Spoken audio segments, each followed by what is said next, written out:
Chapter 906. The Emperor abruptly turned his head. The fire that had been suppressed in the hall seemed to have been freed from its shackles, and in that instant, it lit up brightly. The light of the fire shone on the newcomer, and the Emperor was slightly startled.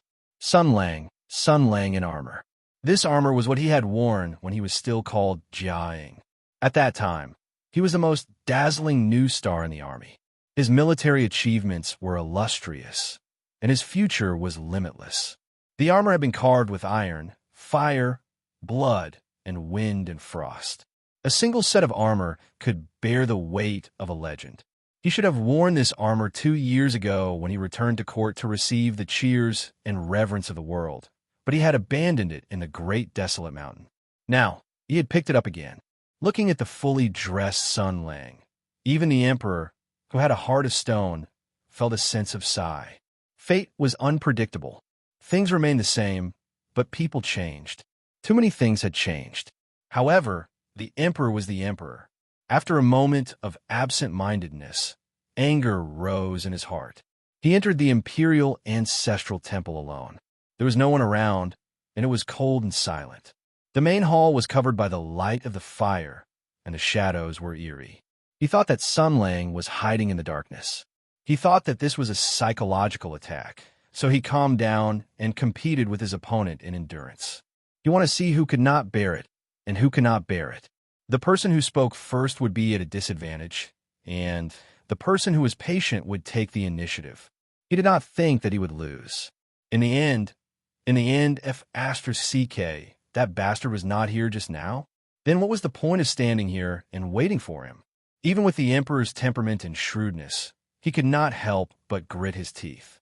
He said in an unfriendly tone, "Where did you go just now?" Sun Lang's expression and attitude were excessively casual.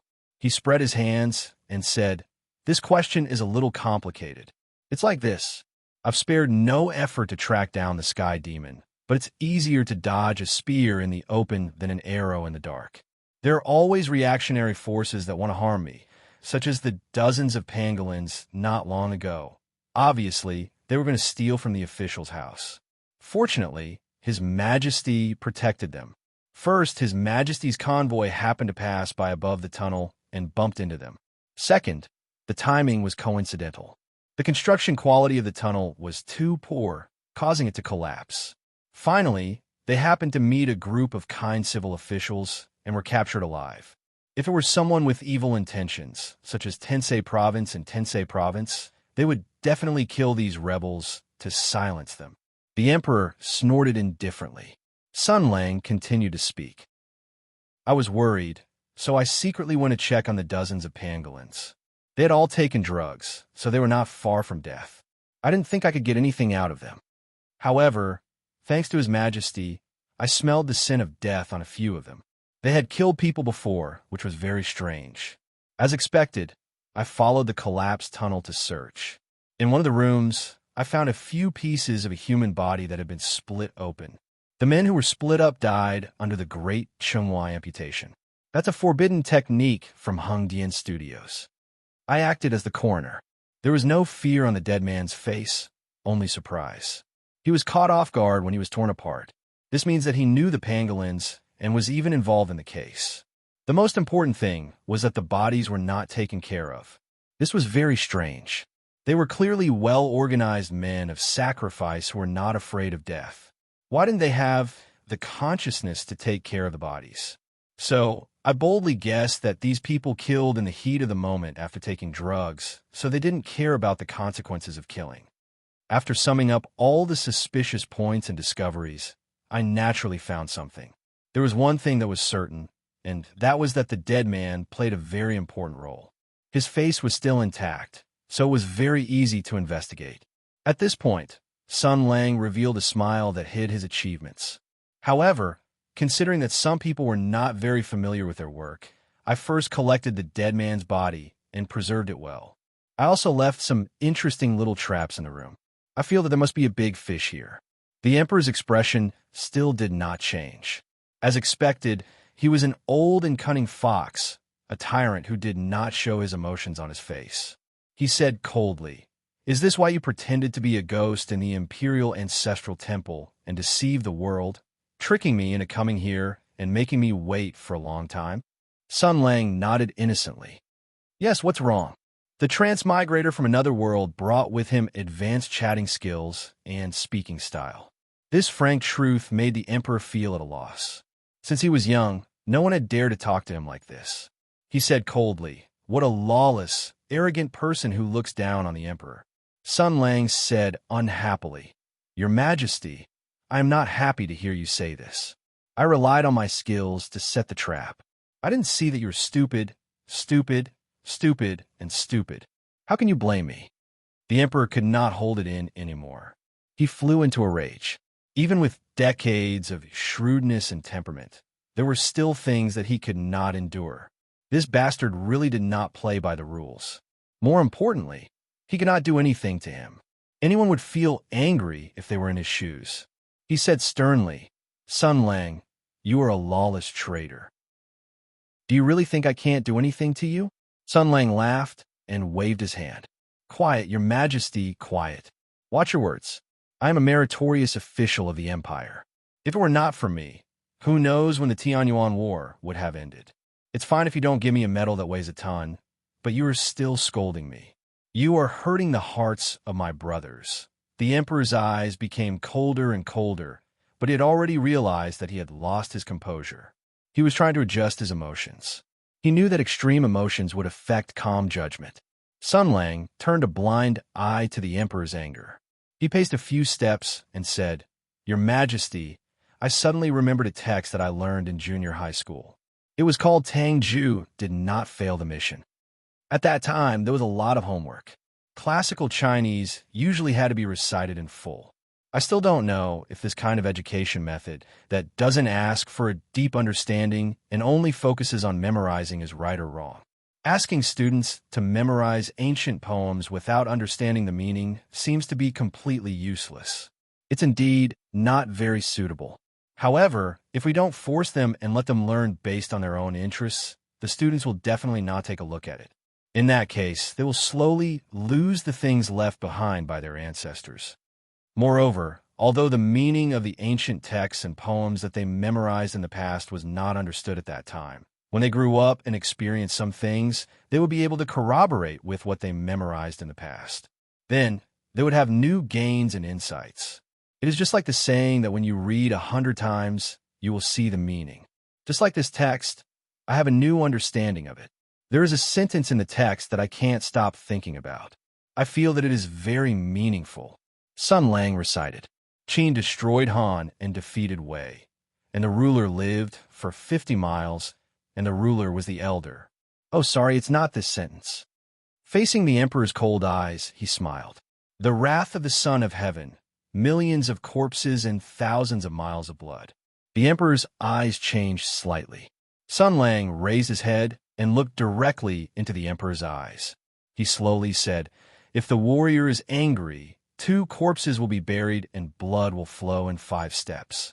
Today is the day of mourning." The Emperor's heart suddenly trembled. His eyes became sinister, like a majestic emperor who had been provoked. He let out a low roar at the enemy who had bad intentions. "Are you threatening me? I'm just reciting the text and explaining Chinese culture to Your Majesty. The original text is 2 corpses will be buried and blood will flow in 5 steps. It was Tang Ju who fought against the tiger and wolf Qin at the age of 90. He did not hesitate to die together to win hope for the country and the Emperor. Rather than saying that he was courageous and scheming, it was better to say that he was giving it his all. Sun Lang calmly explained, "So, Your Majesty, don't think too much. This is not in line with our situation. You're not qualified to be buried with me." The Emperor had successfully suppressed his anger and would not get angry easily.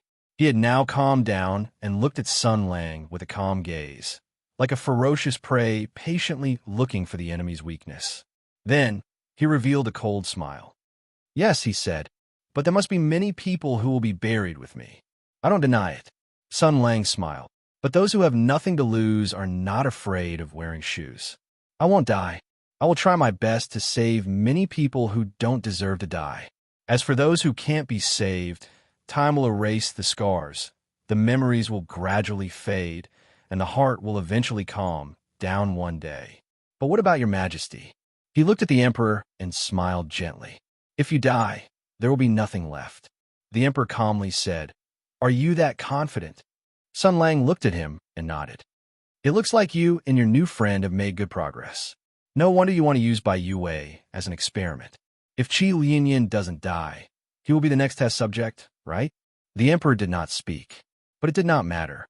Sun Lang was best at finding things to talk about. Speaking of which, it is really a pity. Your Majesty's progress may not be perfect, so you missed a great opportunity. Sun Lang said sincerely. Really, Your Majesty, if I were you, I would be a little more straightforward and find a way to survive in the midst of death. You see, today you and I are here in front of everyone. Everyone knows that I invited you into the Imperial Ancestral Temple. There are no outsiders here, and no one knows what happened here. So, if you directly committed suicide and transferred your soul to the Imperial Army, wouldn't you be making a big scapegoat for me?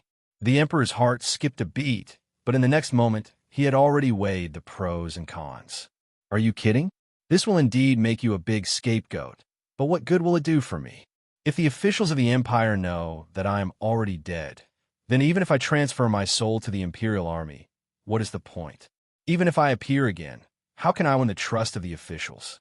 He sneered. Ah, Your Majesty is really smart. It looks like you have already understood this drawback. As he said this, Sun Lang suddenly lowered his voice and said mysteriously, Then here comes the problem. Your Majesty, if you don't want to do this, how can you guarantee that your friends won't do it? Chapter 907. Your Majesty, you personally don't want to do this, but how can you guarantee that your friends won't do it? Under the candlelight, Sun Lang's eyes shot out a fish-like gaze. The Emperor's heart thumped heavily. But the Emperor of the Earth Empress was very shrewd. Hearing this, he remained calm and said slowly, I don't understand what you're talking about. The loyal general smiled brightly. Your Majesty, don't misunderstand me. Well, wait, I'm already so awesome. It's not right to call myself a humble official. He muttered to himself for a moment, then cupped his hands and corrected himself. Your Majesty, don't misunderstand me. I don't mean to sow discord, but I'm very sincere in explaining the pros and cons to Your Majesty. After all, those who are not of my race must have different intentions. Speaking of this, he lowered his voice and whispered, Your Majesty, you also agree with this statement, right? Otherwise, you wouldn't have assassinated me 2 years ago. There's no one else here. Let's be honest, that guy is the devil Yuan Zhu, and he was originally on the side of the Sky Demon. With this relationship, with your wisdom and power, you will naturally keep an eye on him, right? The Emperor said indifferently, You tried so hard to invite me here, just to say such irrelevant words? Sun Lang sighed. Your Majesty, you're too dishonest, too suspicious, and too distrustful of me. I'm very sad. I invited Your Majesty to meet me in the Imperial Ancestral Temple to talk about the old days and talk about some important things. There's no recording pen here, and there's no arrangement outside to eavesdrop. Your Majesty, you can rest assured. I still plan to play with Your Majesty slowly, so I don't need to use this method for the time being. The Emperor's expression was still cold. No matter whether Sun Lang was telling the truth or not, he had made up his mind to be cautious. The more he said, the more mistakes he would make. He had already understood this when he was the crown prince. The loyal general saw that the Emperor didn't understand his painstaking efforts and looked a little melancholy. He sighed and said, Your Majesty, why don't you believe me? Actually, I don't really care. I just want to remind you to be careful. Think about it. If you listen to me and become suspicious of our old friend, and even want to kill it, I will naturally be overjoyed.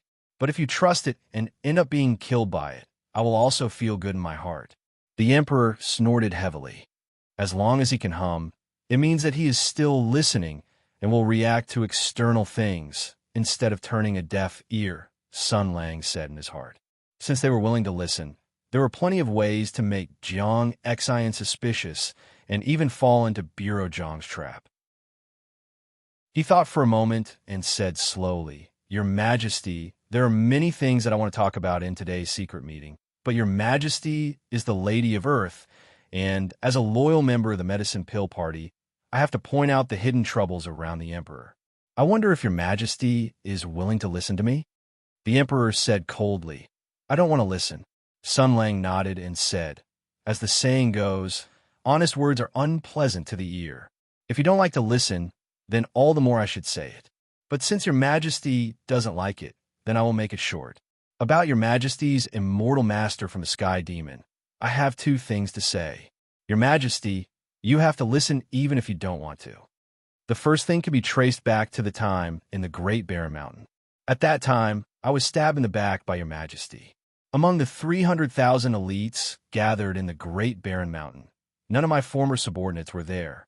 This is Your Majesty's understanding and love for me. I killed very happily, and it can be said that I killed decisively with an unobstructed Tao heart. Here, I would like to express my gratitude to Your Majesty." Sun Lang ignored the Emperor's extremely sour expression and cupped his hands to express his gratitude in a serious manner. "Oh, 300,000 elites, dozens of good generals, countless masters, and a few sword saints. Your Majesty has invested a lot, but in Your Majesty's plan, these people are just a layer of insurance. The one who really dealt with me was the Grandpa Sword Spirit who had accompanied me for 6 years." Sun Lang said to himself, "After I climbed out of the Great Barren Mountain, I didn't eat or drink for several days to sort everything out. I also understood Your Majesty's brilliant plan. The Sword Spirit's possession is a part of Your Majesty's path to immortality. I am Your Majesty's test subject. Whether or not the Devil Yuan Zhu can successfully possess me determines the success or failure of Your Majesty's path to immortality." The Emperor's eyes flashed, and he suddenly shouted, "I think you have gone crazy. You are whimsical all day long and say some inexplicable crazy things." Sun Lang sighed and said, "No one really eavesdropped. Your Majesty, can you be more straightforward?" Okay, don't stare. I will make it short. The reason why I started from the beginning is that I feel that our old friend may have hidden some inside information from you. For example, he looked straight into the Sovereign King's eyes and slowly said, "When the demon spirit tried to take over my body, I was caught off guard. In an instant, I was caught in a spiritual battle where my life was hanging by a thread. I have been holding on to that sword for 6 years, and all my martial arts skills came from that. The demon spirit originally did not have good intentions. He taught me, guided me, and turned me into a war machine. My connection with the sacred sword is especially close. He had long been planning to take over my body. He longed for a real and powerful body, but he didn't succeed. Not only did he not succeed, but he was also killed by me. Therefore, he fell into a deep sleep. This is what Your Majesty knows. Then, does Your Majesty know about this matter?" Sun Lang calmly said, "In the soul battle that day, I had a great battle with him in the sea of consciousness. The battle of the mind was extremely dangerous, and the connection between us was extremely close. In this fierce battle of the soul consciousness, our souls had a moment of full contact, and the result was that we shared our memories. We stole all the secrets in each other's hearts. There was a subtle change in the Emperor's eyes. Such a change was fleeting, so much so that ordinary people would not be able to detect it. However, Sun Lang was an extremely brilliant martial artist. In his eyes, the change in an instant was no different from a blazing fire in the night. From Your Majesty's eyes, I can conclude that he did not tell you about this matter." The Emperor seemed to want to say something, but Sun Lang quickly said, "You must say that this is a small matter. After all, there is nothing to see in the memories of an ant from another world. You know the ins and outs of your subject. You know that your subject was an extremely useless ordinary person when he first crossed over. He was weak and timid, and his temperament was poor.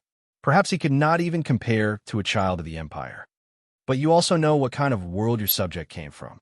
Without martial arts, magic, or the Sky Demon, the humans there were extremely weak in the eyes of the Empire.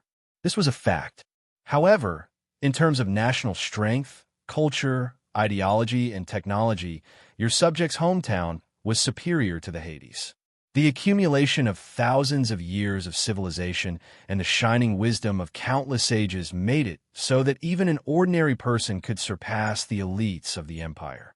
They were physically weak, but they could steal the power of heaven and earth for their own use. Their potential was limited, but with the help of sophisticated machinery, they could fly for thousands of miles. He looked at the emperor in front of him. The emperor of Qin looked down on the world. In his later years, he also sought immortality and Tao, but he was fooled by the necromancers. Emperor One of Han worked hard to govern the country. He rested with the people and ruled with the culture. He would not ask the people but ghosts and gods. He had seen this kind of thing many times. Emperors were also mortals. These powerful human emperors who looked down on the common people, exploited the people, and enjoyed their lives. In their later years, when faced with the great horror of birth, old age, illness, and death, they behaved even more cowardly and laughably than mortals. The wise and bold emperors became timid and cowardly, while the wise and resourceful emperors became gullible. They immediately went to war, schemed in the court, and fought against many powerful enemies for their whole lives. In the end, they were fooled by the necromancers who pretended to be gods and ghosts. With history as a mirror, we can learn from experience. The monks can fool us, so can I. I can even fool them to be more skilled than them.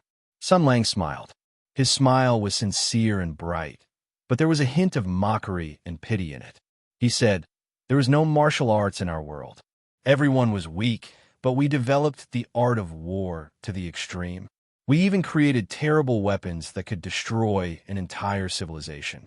Your Majesty, my people are so cruel and selfish. They will do anything to destroy their enemies. They strive for perfection in the topic of how to efficiently kill their enemies. Tell me, how can such a selfish race not cherish their own lives? Everyone wants to live forever, Your Majesty." Sun Lang said slowly, "Do you think that we will have no results in the field of prolonging life and even seeking longevity?" For the first time, the emperor's expression visibly wavered, but he still said coldly, "Just by you?" Sun Lang sighed. "Yes, just by us. Your Majesty, do you know the principle of life reproduction? Our people and sages studied the code of life and explored the origin of all things. How did a person develop from a fertilized egg into different people? Why do babies grow up, and why do old people die of old age? Your Majesty definitely doesn't know this question, but we already know." He raised his head and pointed at himself. "In our cells, there is something called telomeres. It is it that controls the number of times a cell divides. Therefore, babies grow up, young people are full of vitality, and old people are dying of old age. If the restriction of telomeres is removed, humans will not have the possibility of aging. They will always be at the peak of renewal and metabolism. Your Majesty, you definitely don't understand. We have made major breakthroughs in microscopic and nanotechnology. Even the entire medical system will go through a huge change. Nanomachines will be injected into the human body through the blood vessels. They will become doctors of the new era, constantly aware of all the abnormal changes in the human body. Therefore, diseases will become an ancient term. Your Majesty, you definitely don't understand.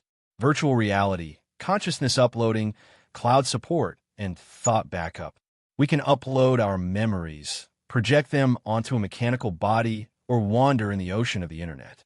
Look, not only are we exploring the path to immortality, but there is more than one path. You, on the other hand, don't even know what the internet means. However, this is not your fault. As a backward native, ignorance is not your fault. And the key question is," Sun Lang smiled and said, "why didn't the friend who obtained my memories tell you such an important thing?" Chapter 908. The Emperor suddenly clenched his fist. He stared fixedly at Sun Lang, his eyes sharp. Sun Lang, on the other hand, looked calm. Between his eyebrows, he was full of the superiority of an advanced culture facing a backward civilization, like a noble moon person looking at a group of has-been Cheywan. Thank you to the Matrix. Thank you to the futurists. Thank you to science fiction. Thank you to the human imagination.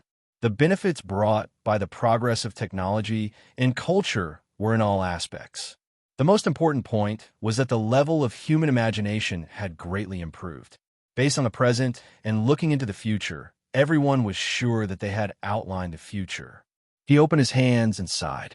"Ah, Your Majesty, why didn't he tell you this?"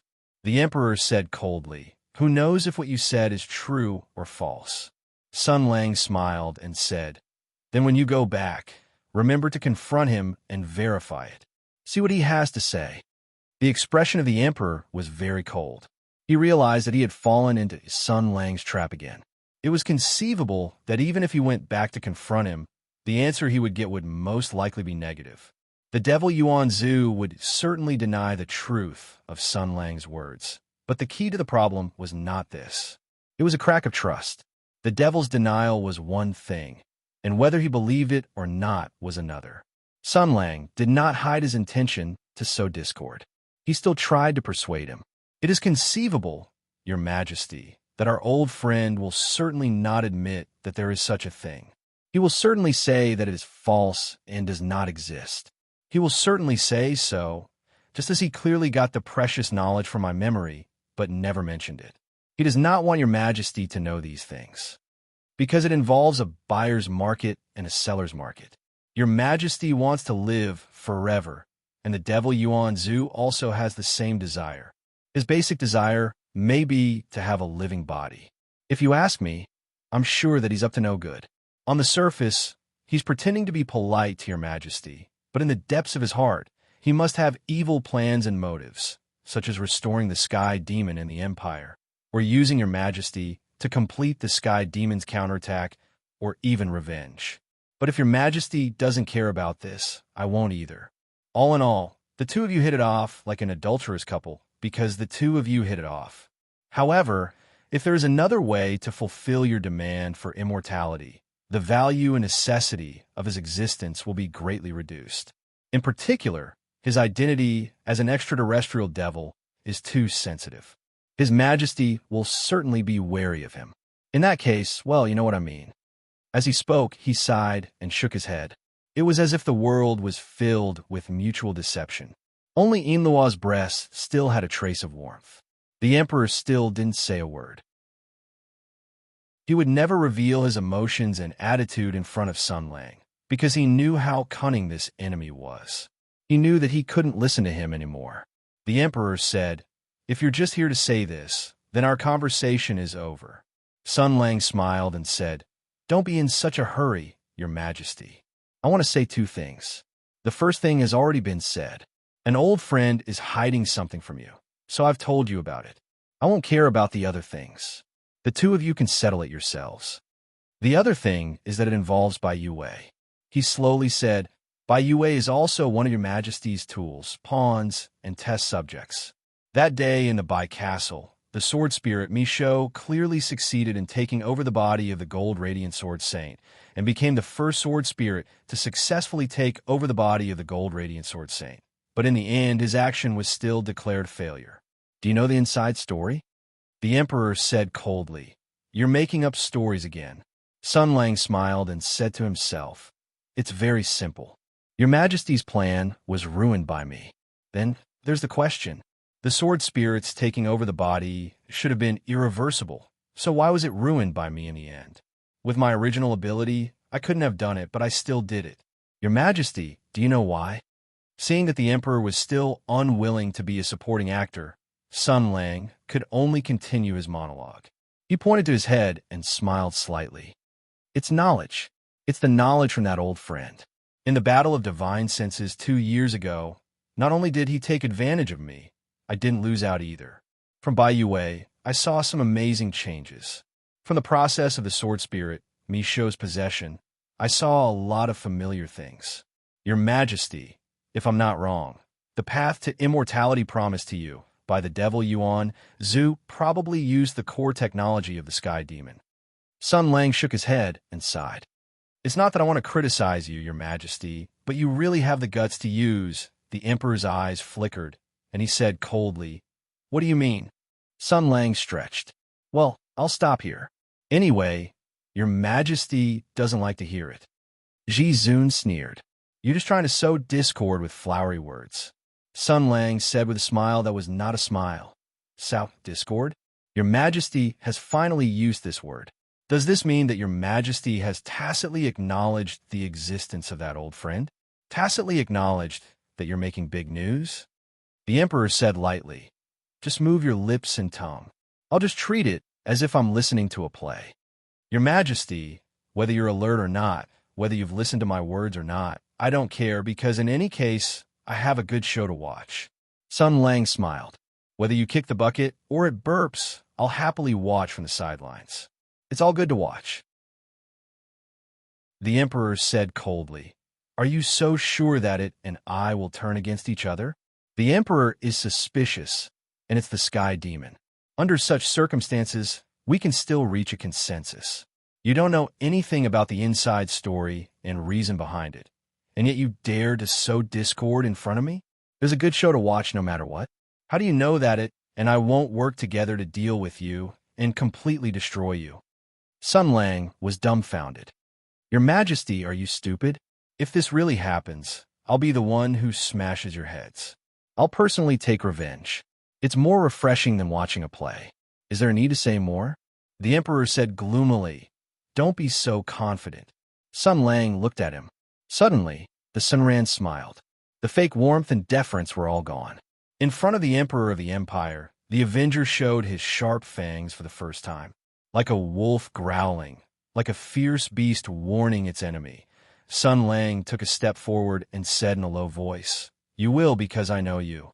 You're the most hypocritical and selfish guys in the world.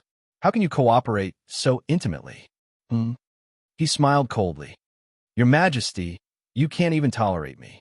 How can you tolerate it? And it has seen me go through 6 years, from an ignorant and weak weakling to a shining general.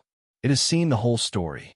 It saw me, who was forcibly summoned, being wantonly interfered with and changed my fate.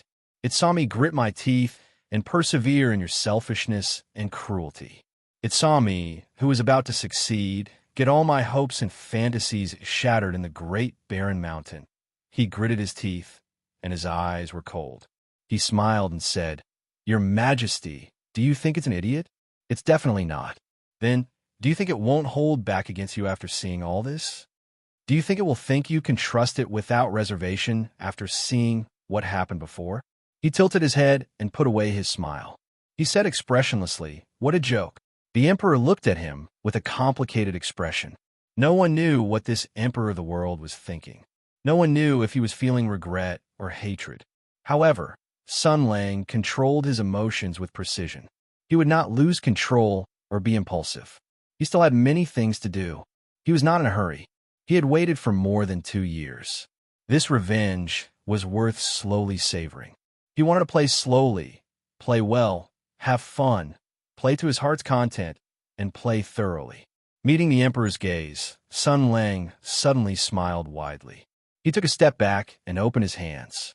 There was ridicule in his eyes, as well as anticipation, and the pleasure of having his scheme succeed. The emperor was shrewd, astute, and wise. Seeing Sun Lang reveal such an expression, his heart suddenly sank. Wait, what's going on? He seemed to realize something, and his pupils suddenly shrank. Sun Lang, on the other hand, smiled and shouted, Did everyone hear that clearly? You can come out now. These words struck the emperor's heart like lightning. It was like thunder roaring in his ears. His expression finally changed. Shock and anger filled the face of the emperor of the empire. Bastard! How dare you? How dare you? All of this happened too quickly, so quickly that there was no time to think. The emperor's heart was instantly filled with terror. He was afraid, alarmed, and at a loss. In an instant, his secret seemed to have been exposed in front of everyone. Everyone heard it clearly. Who heard it? Who was it? Who was it? There was even panic on his face, as if doomsday was coming. What a good expression. Didn't I say that there was no recording pen and no one was eavesdropping? Your Majesty, why don't you believe me? Sun Lang sighed. Don't be afraid. I'm just bluffing. This is a story of the boy who cried wolf. Look at your terrified face. After coming back to his senses, the emperor finally became furious. He said sternly, "Sun Lang, I'll definitely tear you into pieces and burn your bones to ashes." Sun Lang said indifferently, "Your ministers and army are all outside. Let them in." The emperor's gaze was like that of a ferocious old wolf. Facing the murderous gaze of the most powerful emperor in the mortal world, Sun Lang was unmoved. He said indifferently, "You just showed an extremely ridiculous, pitiful, and contemptible expression. It's the funniest thing in the world. What you're planning is something that will cause universal condemnation. As a king, you don't care about the country's dirty, selfish desires. So when I bluffed you just now, you showed a panicked expression without thinking carefully. This is because you're guilty, you're scared, and you're panicked. You know what you're doing, and you know the consequences if this matter is exposed. So, Li Guang, listen carefully." Sun Lang said word by word. "In the near future, I'll let the expression you just showed appear on your face again." Chapter 909. This was the Imperial Ancestral Temple. Generations of emperors had been worshipped here, and generations of famous officials had enjoyed it. Under the watchful eyes of generations of outstanding people who had dominated the world for hundreds of years, a great rebellion without an emperor or father was taking place. Throughout history, even if there were powerful officials, most of them still cared about their reputation. They usually had the most basic respect for the imperial power, because respecting the imperial power was respecting order, and respecting order was respecting the power in their hands. Respecting the power in their hands was respecting themselves. What happened today was an exception. No official had ever dared to speak so rudely to the emperor in the Imperial Ancestral Temple. There was no anger, no vehement rebuke, no cursing, no bitter hatred. There was only teasing, ridicule, cajoling, disdain, provocation, and contempt. This was the greatest betrayal, the ultimate humiliation. The emperor's face alternated between green and white. It was not because he was not shrewd enough, not because he was not wise enough, not because his mind was not steady enough, but because he had never experienced it before and because he could not imagine it. The emperor's life was a life of fighting. Ambitious emperors were all alone, because while taking care of their own selfish desires, they also had to fight against the selfish desires of the people in the world. Hundreds of officials did things for their own power, ambitions, financial backers, and positions. Aristocratic families wanted more land and a more stable family business. Old people were greedy for the power in their hands, so they tended to be conservative. Young people wanted to make contributions faster, so they were more radical. Merchants were greedy and wanted a higher status in addition to money. Peasants wanted to rebel when they did not have enough to eat. Warriors wanted a monument to their chastity, even though they were prostitutes. The barbarians had different intentions, but they did not give up on the Empress Dowager. The emperor was the master of the world, but also the enemy of the world. Moreover, his enemy was the Sky Demon. But he won. During his reign, he fought against the Sky Demon on the outside and balanced all parties on the inside. The victory of the Heavens' Origin War meant the ultimate glory.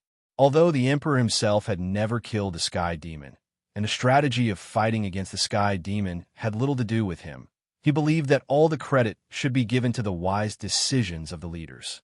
As the emperor of the Earth Hutu, he was destined to leave his name in history.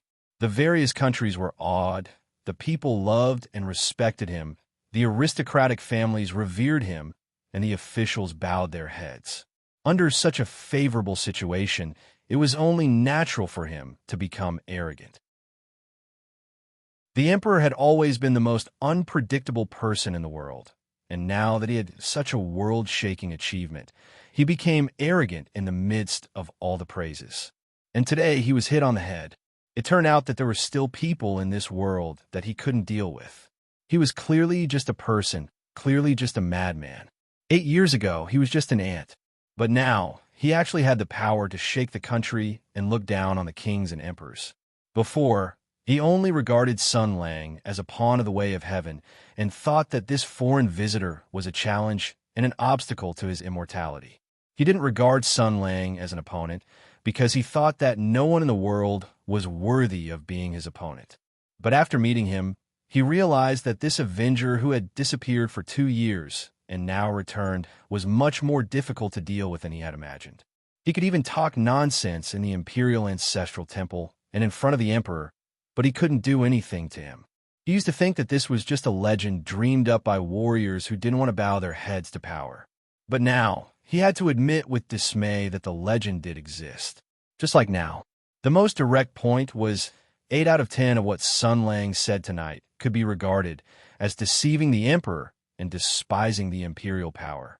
According to the laws of the Empire, it would be a light punishment to kill him 36,000 times. And outside the Imperial Ancestral Temple, there were the most elite ministers and fierce generals of the Empire, as well as soldiers who had been through hundreds of battles. As the Emperor, he only needed to give the order, and thousands of soldiers and horses would rush in. This was his power and strength. There were countless elite soldiers and generals willing to fight for him, willing to defend the order and dignity of the Empire for him, and to take down this audacious and disrespectful rebel. But he couldn't do this, because the distance between the two was less than 5 steps. His opponent was no longer the pitiful ant from 8 years ago, but a peerless expert who had slaughtered the great desolate mountain into a barren land. It was only 5 steps. Even if there were countless fierce generals and soldiers outside, and he had the protection of the imperial family's secret treasure, the Emperor still didn't have absolute confidence to guarantee his safety. The sun of 1,000 gold didn't sit under the awning, and the body of 10,000 gold didn't take risks. Moreover, what his opponent relied on wasn't just martial strength, and what the Emperor feared wasn't just martial strength either. In the Imperial Ancestral Temple, the venerable Emperor and the Commander of War had publicly fallen out. This meant that the conflict had instantly become public, and many things would be out of the Emperor's control.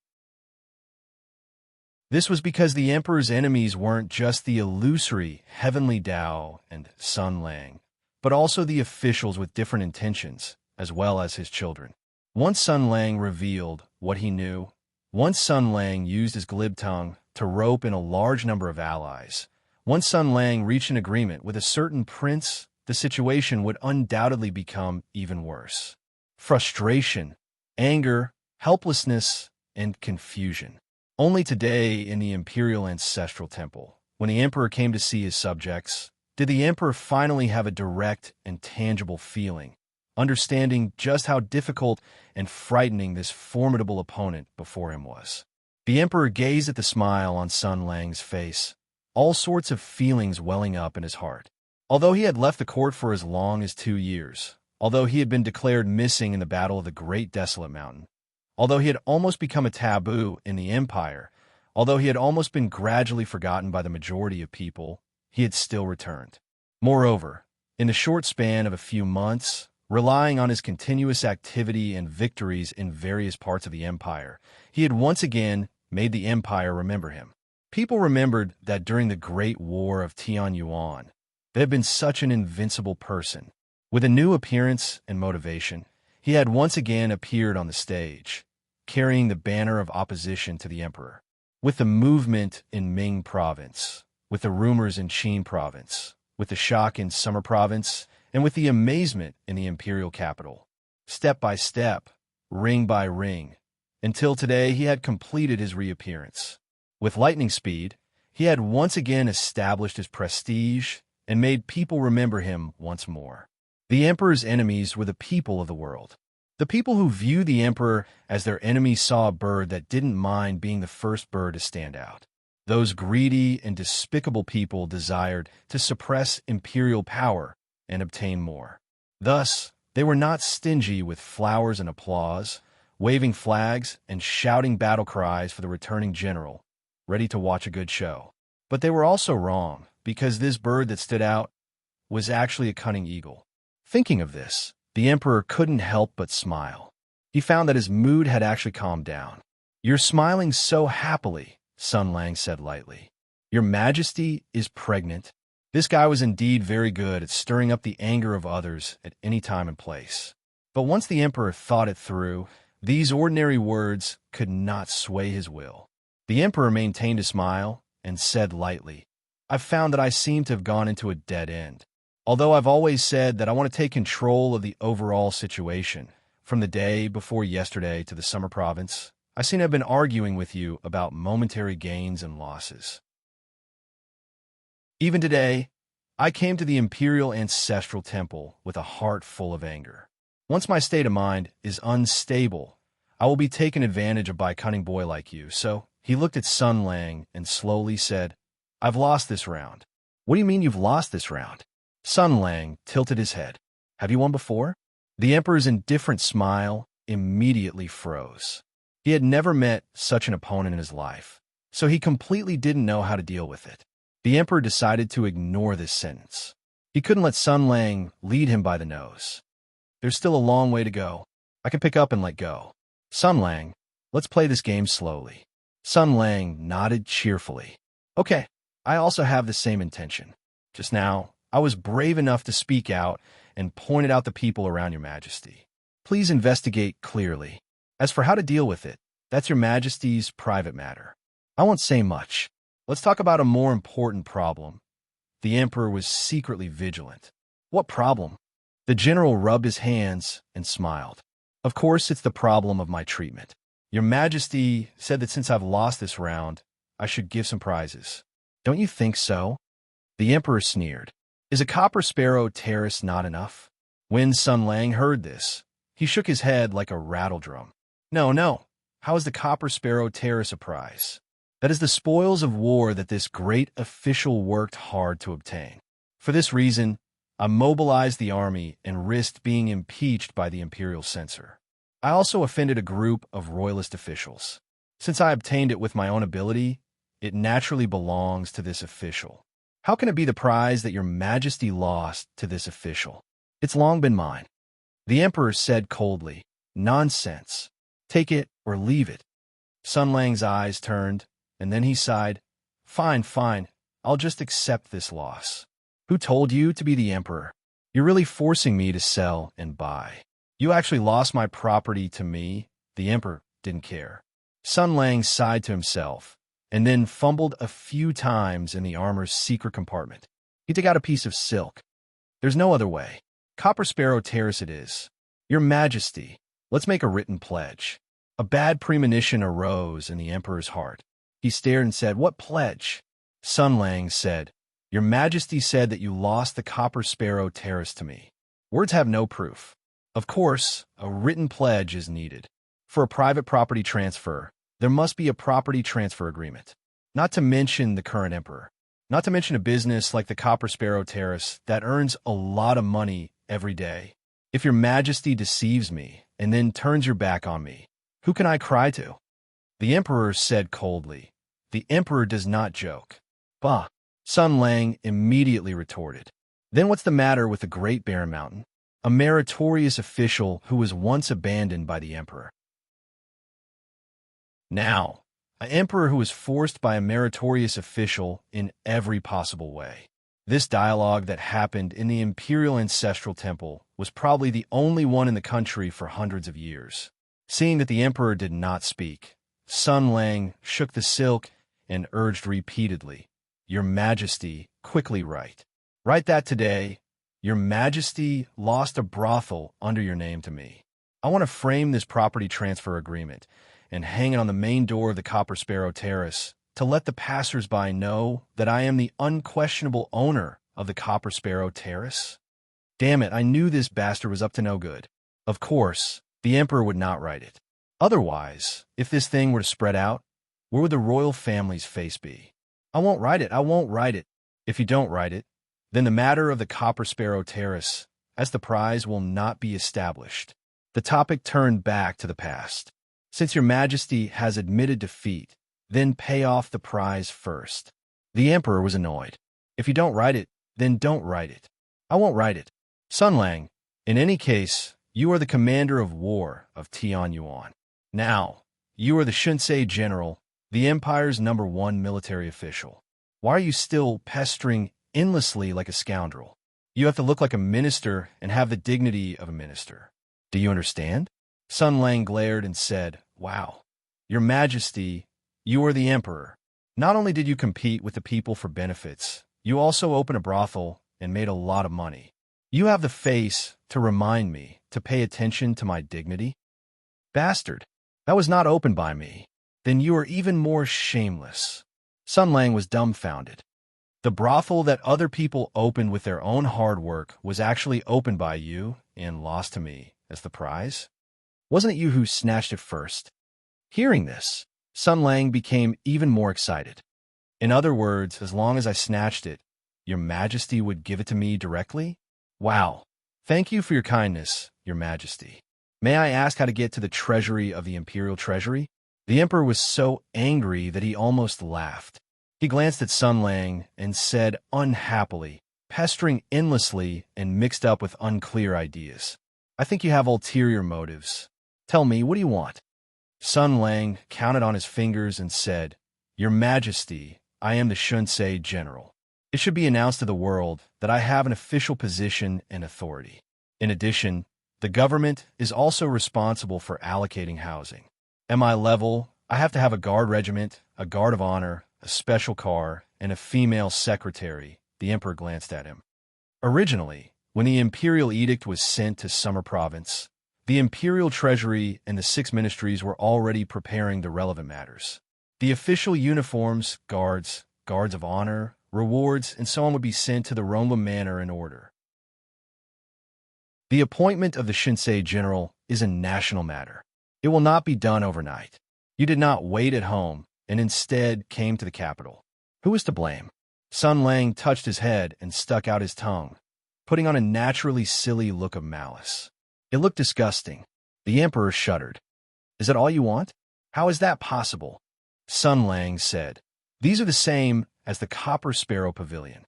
They are originally mine. Your Majesty is dawdling. I haven't asked for a late fee for you. The Emperor said impatiently, My patience is limited. Don't play tricks. Otherwise, even if I turn hostile, what can you do? Are you going to rebel directly for such a small matter? Sun Lang said with a smile, Of course not, of course not. Your Majesty, at this moment, how can I dare to offend you? If you agree to my request, then I won't have any complaints even if you don't give the Shunsei General's guards of honor or anything. The Emperor said coldly, Oh, it seems that your request is not low. Not high, not high, not high at all. For Your Majesty, there are only benefits and no disadvantages. Sun Lang took 2 steps back and bowed respectfully.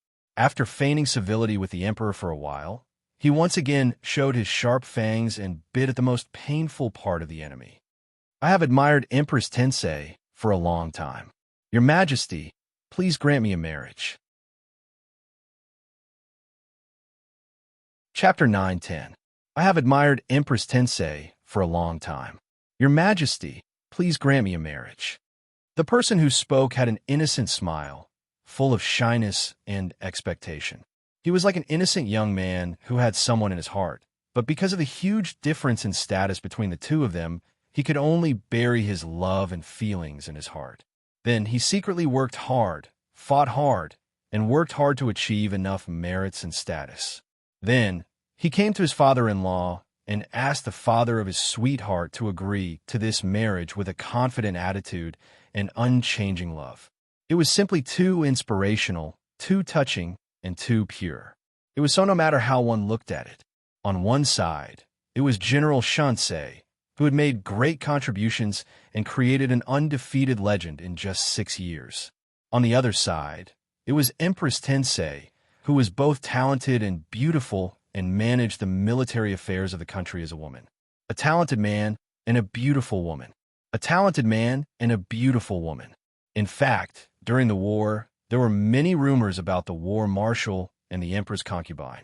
Many people thought that the two of them were a very compatible pair and believed that the emperor would marry his daughter to achieve his goal of winning over the youngest and most talented legendary marshal in history. Unfortunately, fantasy and reality were always infinitely far apart. What happened later caught everyone by surprise. The Battle of the Great Desolate Mountain was filled with all kinds of suspicions, and conspiracy theories were rampant.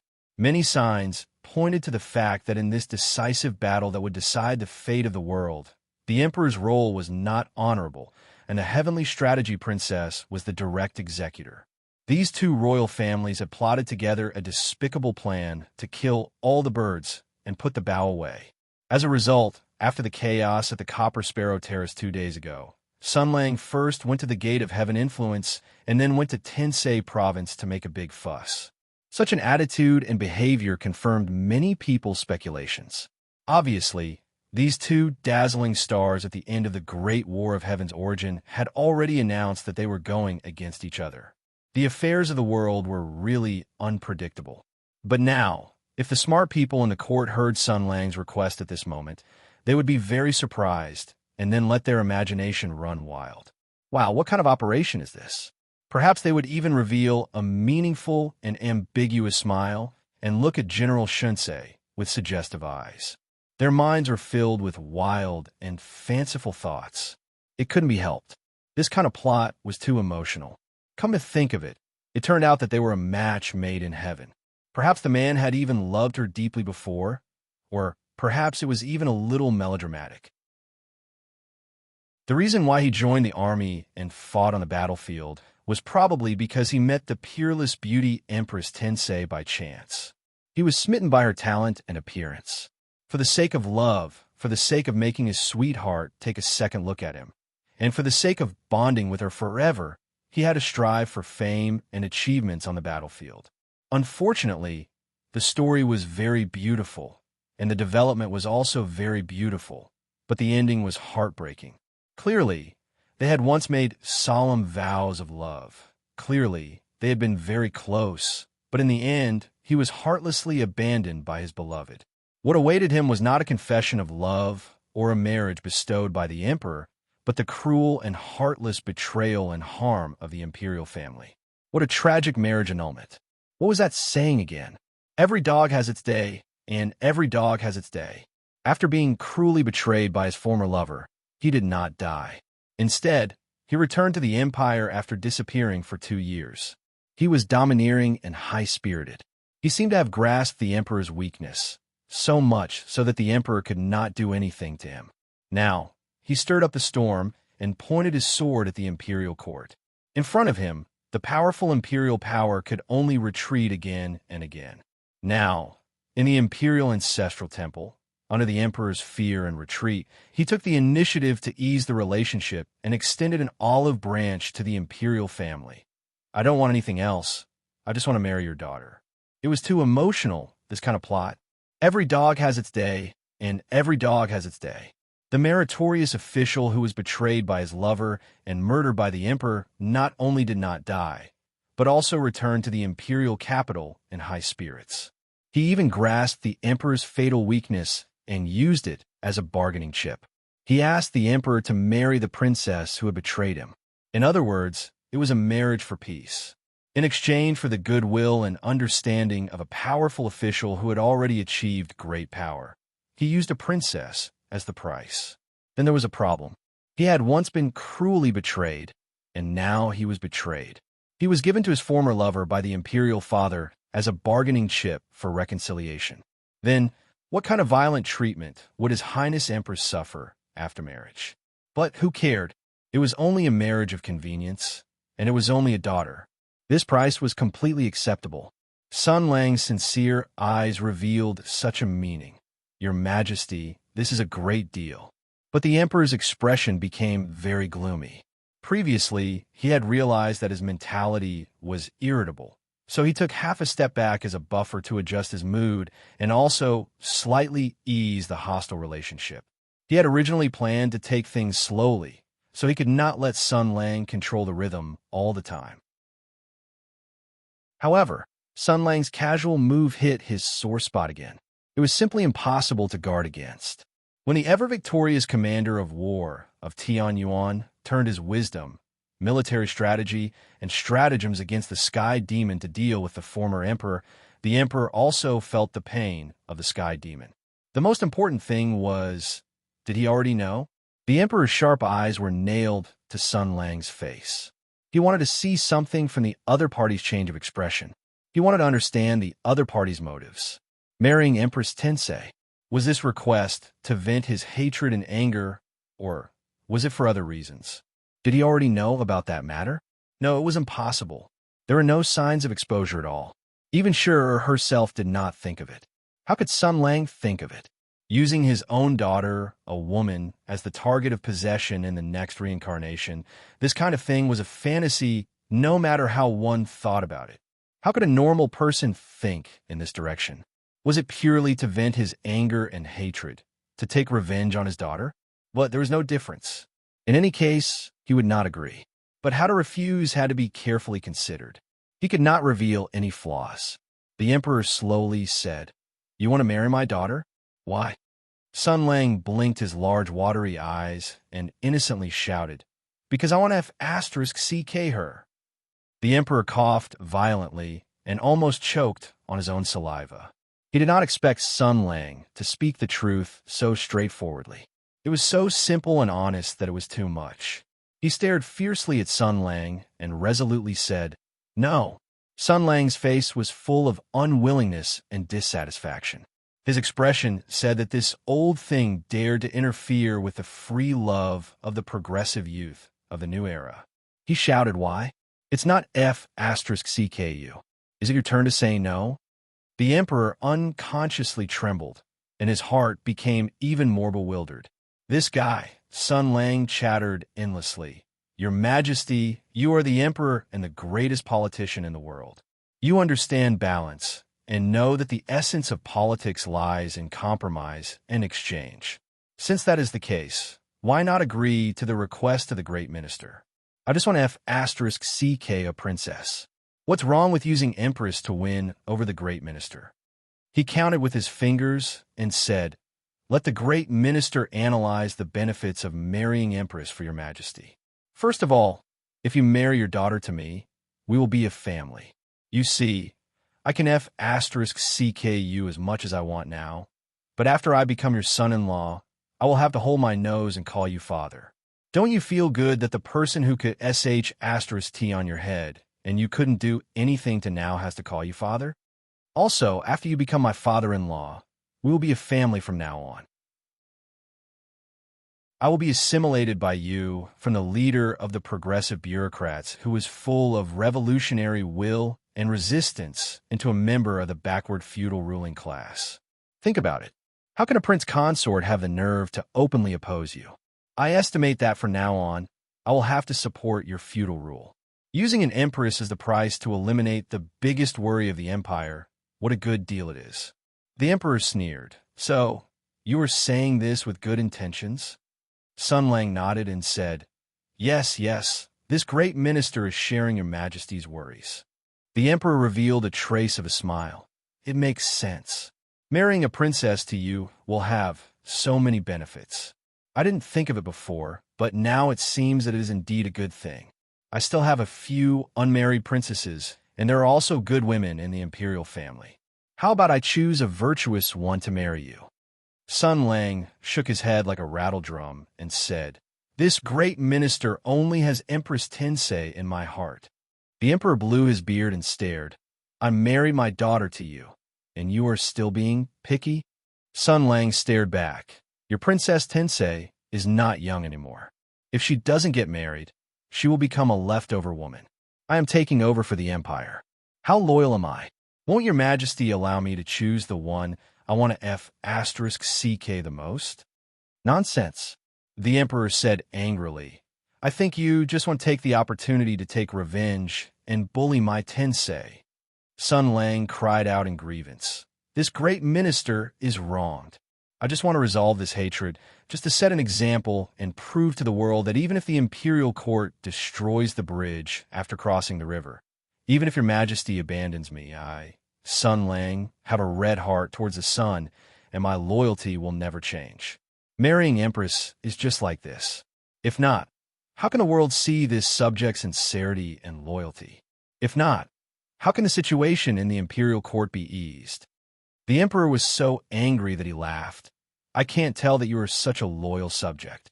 Sun Lang said proudly, Of course, if this matter spreads out, it will definitely be a good story. Who was the most honest person in the world?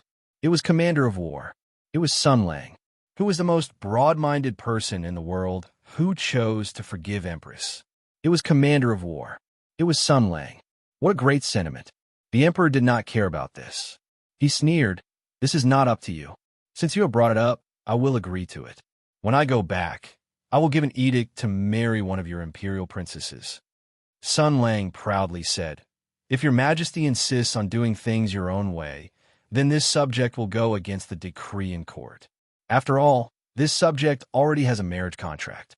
Your majesty's forceful marriage is to separate us lovers. I'm afraid the world will talk about it.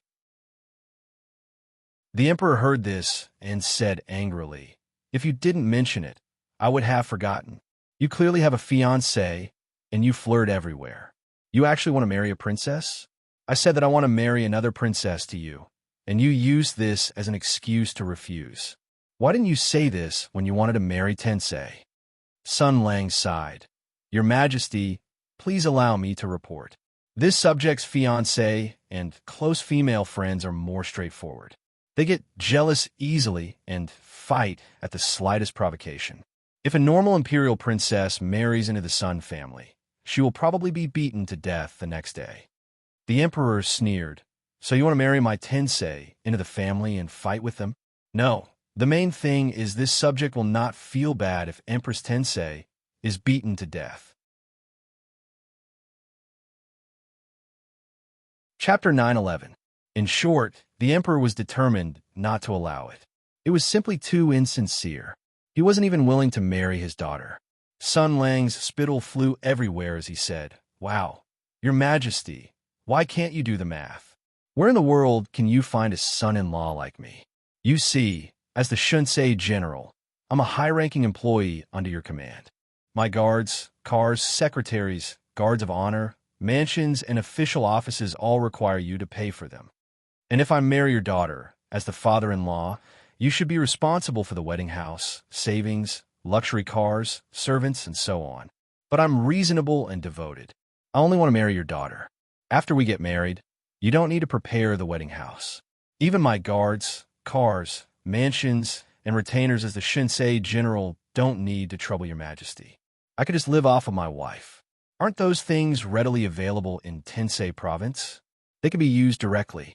I'm quite thrifty. Ha, you little bastard, you're still thinking about taking over the magpie's nest. The emperor sneered in his heart. Let's not talk about the deeper reasons. Just looking at the consequences of the Tensei and Shunsei colluding, I definitely won't agree to it. Sun Lang glanced at the emperor and sighed in his heart. Your Majesty, you're at a dead end again. Looking at your expression, I know what you're thinking. Aren't you just afraid that after I take over Tensei province, no one will be able to control it? But why don't you think about it? With your daughter's ability and temperament, how could she just lie down and let me fuck her? She definitely won't give up without a fight. She'll definitely resist and fight with me. In this way, we husband and wife will be busy fighting and scheming all day long. Won't I be unable to deal with your Majesty? Your Majesty, won't you be able to sit back and relax? The emperor sneered in disdain. I'd be a fool if I believed you. It's fine if you didn't say it, but since you said it, it means that you have a way to deal with this situation. How could I be fooled? He said coldly, just give up on that idea. I will not agree to it. Our Lee family has not fallen to the point where we have to feed our empress concubine, who has made great contributions to the country, to an untrained wolf. Sun Lang was not angry. He nodded and said, His Majesty's attitude is very firm. It sounds righteous, but when I think about it, it makes me laugh. When did the royal family start to talk about kinship? When did the royal family start to talk about relationships? It's just marrying a daughter over. It's just sacrificing a daughter's happiness in exchange for so many benefits. Why is your Majesty so indifferent? He stroked his chin and pondered. I think your Majesty doesn't have the potential to be a ghost father. Why didn't you agree to my request? Could it be that there's something I don't know about? The emperor's heart skipped a beat. At this moment, Sun Lang suddenly raised his head, his eyes brightening. The sovereign of the Nine and Five's heart sank. He was shocked. Then, Sun Lang said, "Could it be that your majesty really plans to pass the throne to her?" The emperor let out a sigh of relief. Then, he said lightly, "This is an important matter for the country. You can't talk about it." Shinsei General analyzed seriously. "If that's the case, it does make sense. If your majesty wants to pass the throne to Tensei, you naturally won't marry your daughter to me. Because you're wary of me, you're afraid of me, and you don't trust me. If she becomes the emperor, as her husband, I can naturally protect her. But compared to this, your majesty is more worried about me secretly plotting to seize the throne, right?" The emperor laughed coldly. Sun Lang was indifferent to his cold laughter. At this point, Shinsei General took a step forward and lowered his head slightly. His tone became low as he laughed and said, "But this isn't the most important thing. What your majesty is more worried about is your precious daughter, under the temptation of the throne, conspiring with me again, right?" The sovereign of the Nine and Five laughed loudly. His gaze was sharp as he looked at Sun Lang. "You finally revealed your foxtail? Let me tell you, if you want to drive a wedge between the flesh and blood of the imperial family, you're still far from it." Sun Lang also laughed. He replied courteously, "Far from it? Your majesty, if I tell the princes who want to inherit the throne that I can't marry Tensei, with their intelligence, will they be able to deduce that your majesty intends to pass the throne to Tensei? At that time, what will they do?" The emperor's laughter came to an abrupt end. Like a hungry tiger, his body emitted a dangerous aura. The sovereign of the Nine and Five's eyes shot out a gaze as if he wanted to eat someone. From his throat, he said hoarsely, "I should have killed you directly back then." Sun Lang said lightly, "You could have treated me better back then." The two faced each other and were silent for a long time. They were both guessing the thoughts in each other's hearts. They were both thinking about their own next move. Then, the emperor said calmly, "Tensei's wings have been formed. Even if it's me, I can't directly decide on her marriage. Even if I agree, she definitely won't agree." Sun Lang smiled playfully. "In other words, as long as she agrees, your majesty won't have any objections?" The emperor looked deeply at Sun Lang. "What exactly do you want to do?" Sun Lang spread out his hands. "What does your majesty think?" This riddle made people scratch their heads, but the emperor seemed to understand. Perhaps he didn't understand. He only understood Sun Lang's attitude. He only had an idea. He only understood what he needed to do. Tensei will sure agree. No, she definitely won't agree. She is a person with great ambition. She is wise and decisive. If she were a man, I would probably have made her the crown prince long ago. She is a natural empress and knows how to make choices. For example, during the war, she was too close to Sun Lang. When she realized that I would not allow her, as a general of Tensei, to receive the help of Sun Lang, an outsider with great prestige and a delicate position, for the sake of the throne, she could decisively abandon him. This was the temperament and decisiveness of an empress. Everything she did and everything she carried was for the sake of the throne. In order to become empress, she could abandon everything. She could abandon everything. She had walked all the way until now. Marrying Sun Lang not only meant falling into an abyss, it also meant that her dream of being empress was shattered. It meant that everything she had done was meaningless. It meant that she had already been abandoned by me. How could she agree? But in other words, under these completely impossible conditions, if she chose to agree to this marriage, then it meant that she and Sun Lang had reached some sort of agreement or consensus. Cooperating with Sun Lang was no different from asking a tiger for its skin. She was a smart person and usually would not be so unwise, unless she had discovered something. Then, my daughter, under what circumstances would you abandon your imperial father and throw yourself back into the arms of an enemy that you have already turned against? My daughter, just what did you discover for you to make such a choice? The answer was simply self-evident. Like a poisonous snake, poisonous vines instantly spread through the emperor's heart. Emperors were suspicious, emperors were selfish, and emperors did not trust anyone. Moreover, it was this sort of thing and moreover, it was something that harmed others to benefit oneself. A guilty conscience and suspicion were originally part of the problem. As soon as this thought arose, it was directly extinguished by the emperor. He knew the propriety. He knew that with the enemy before them, he should not let his imagination run wild. But Sun Lang's performance in the past 2 days was really too frightening. Unknowingly, he was facing a great enemy and had already accumulated too much pressure on himself. If I don't agree to this marriage, Sun Lang will spread this matter outside. Those good-for-nothing sons of mine will indeed let their imaginations run wild and think that I want to pass the throne to Tensei. In their disappointment, they will certainly feel terrified. Under Sun Lang's instigation, it is completely normal for them to stake everything on a single throw and do something stupid. But if I agree to this marriage, Sure will certainly not be able to accept it. My great ambitions will turn into bubbles. The more loyal she was before, the more hateful she will be now.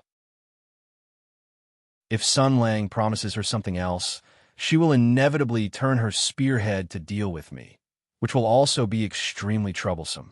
It was simply a dilemma, but it was not that there was no way to solve the problem.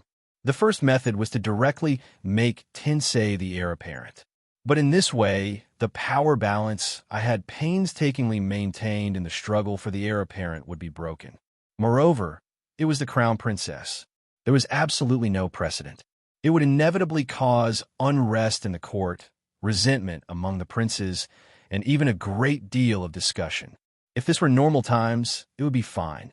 But now that Sun Lang had returned to court and harbored evil intentions, it would be strange if he did not take the opportunity to stir up trouble. So, this was the worst plan. And the second method was to pretend to agree. First, I had to communicate with Tensei and give her some promises. I could even give her the secret edict to establish the heir apparent so that she would feel at ease and continue to work for me. I would have her endure some grievances and feign civility with Sun Lang. After all, she knew in her heart that in this situation, Sun Lang was the greatest enemy. And then, there was no and then. Once the matter was settled and I succeeded in seizing the body, nothing else mattered. The emperor glanced at Sun Lang, and a strange sense of joy and expectation rose in his heart. In the great wilderness, Tensei's stab was not deep enough and was not vicious enough. You actually escaped and caused so much trouble for me and the country. This time, I will stab you even harder for her. I just don't know what kind of expression you will have when the time comes.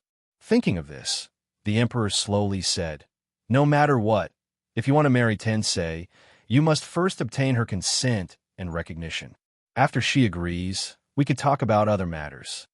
Sun Lang suddenly became excited. "I understand," he said resolutely and decisively. "I am following the imperial edict to pick up a girl." He looked very excited. Looking at Sun Lang's confident and expectant expression, a faint unease rose in the emperor's heart. He knew what he was worried about. He was only a mortal. He was doing something extremely secretive, so he felt guilty and could not let anyone know, especially his own daughter. "No matter what you want to do, Sun Lang, you will not succeed. I will watch you, Sun Lang. I will watch you." Chapter 9:12. In the early morning, the first ray of sunlight shone on the sleeping imperial capital, waking up the largest city in the world. Smoke rose from the chimneys in the streets, and the ordinary people who had rested for the night began a new day. These ordinary people who could be seen everywhere and were enjoying their ordinary lives would never have imagined that while they were eating their steaming breakfast, the most noble and powerful group of people in the country had already been standing in the slightly cold air of the imperial capital for at least 2 hours. The weather was slightly cold, and many people were standing outside the imperial ancestral temple. Elite guards were guarding the main roads, chasing away all the passers-by. If the passers-by hesitated for a moment, they would not hesitate to point their swords at them. This was because what happened here was the highest secret of the empire. Anyone who was suspected of spying would be arrested and put in jail. As for human rights, damn it, where did human rights come from in a feudal empire?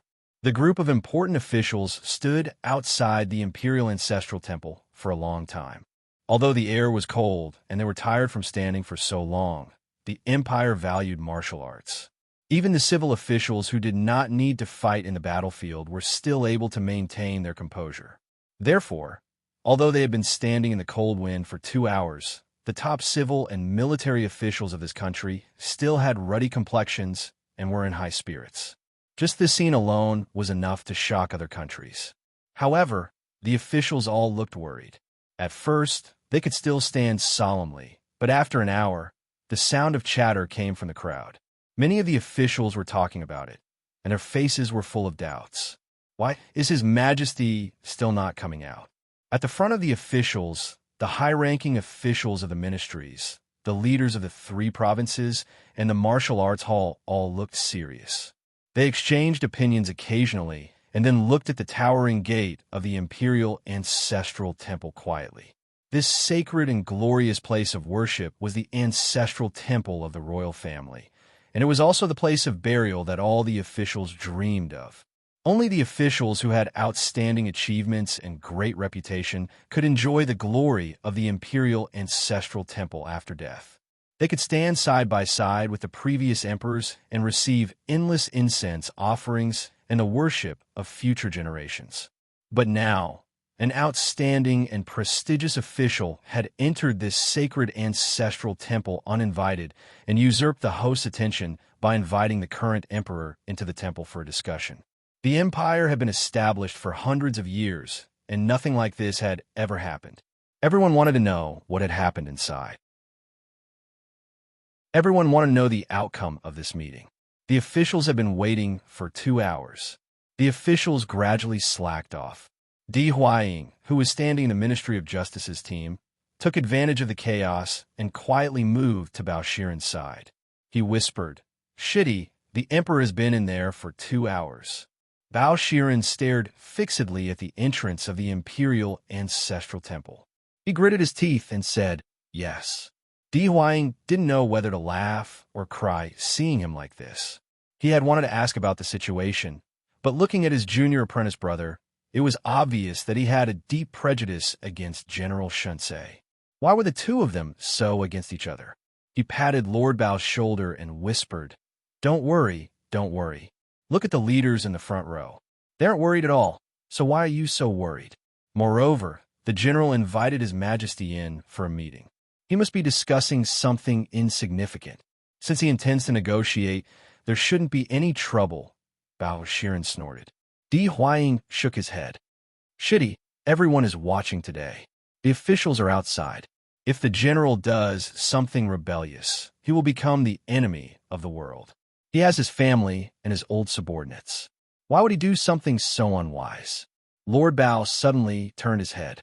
There was anger in his eyes. Absent from the morning court, trespassing into the imperial ancestral temple, and not coming out to greet the emperor. This is the crime of disrespecting the imperial court and deceiving the emperor. As officials, we are paid by the emperor. We should rebuke him.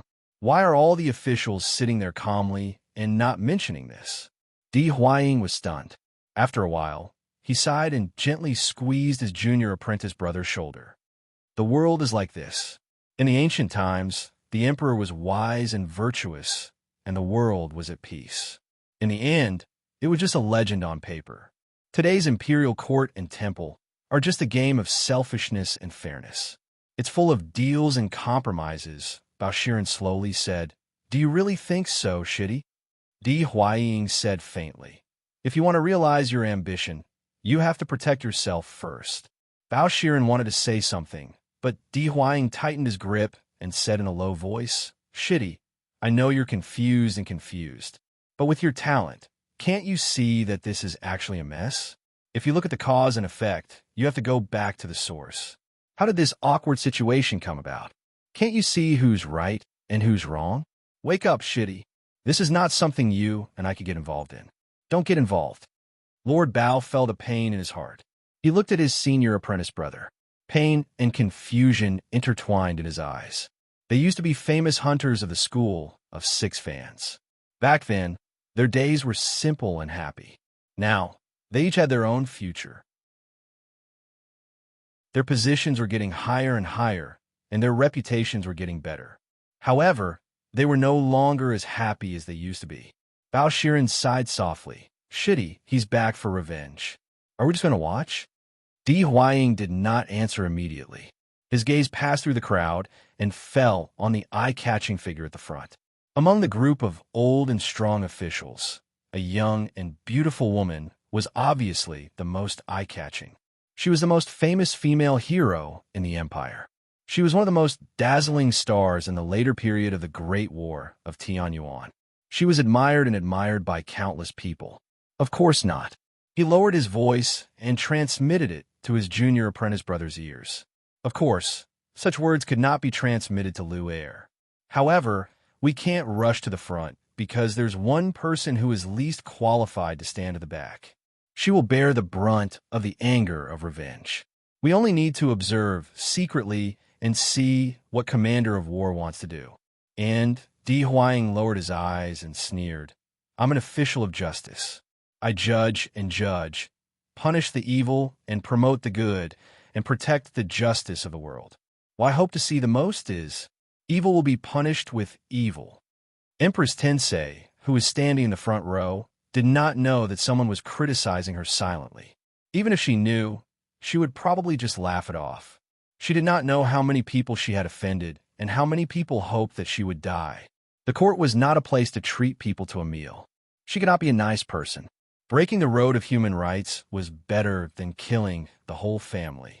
It was impossible for her not to be a sinner for such an irreconcilable hatred.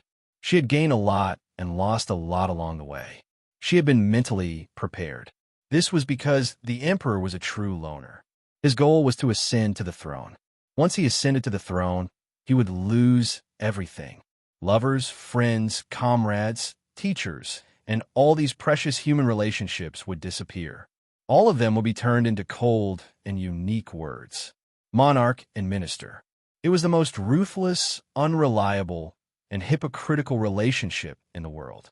Perhaps only the emperor himself would be able to describe the feeling of loneliness.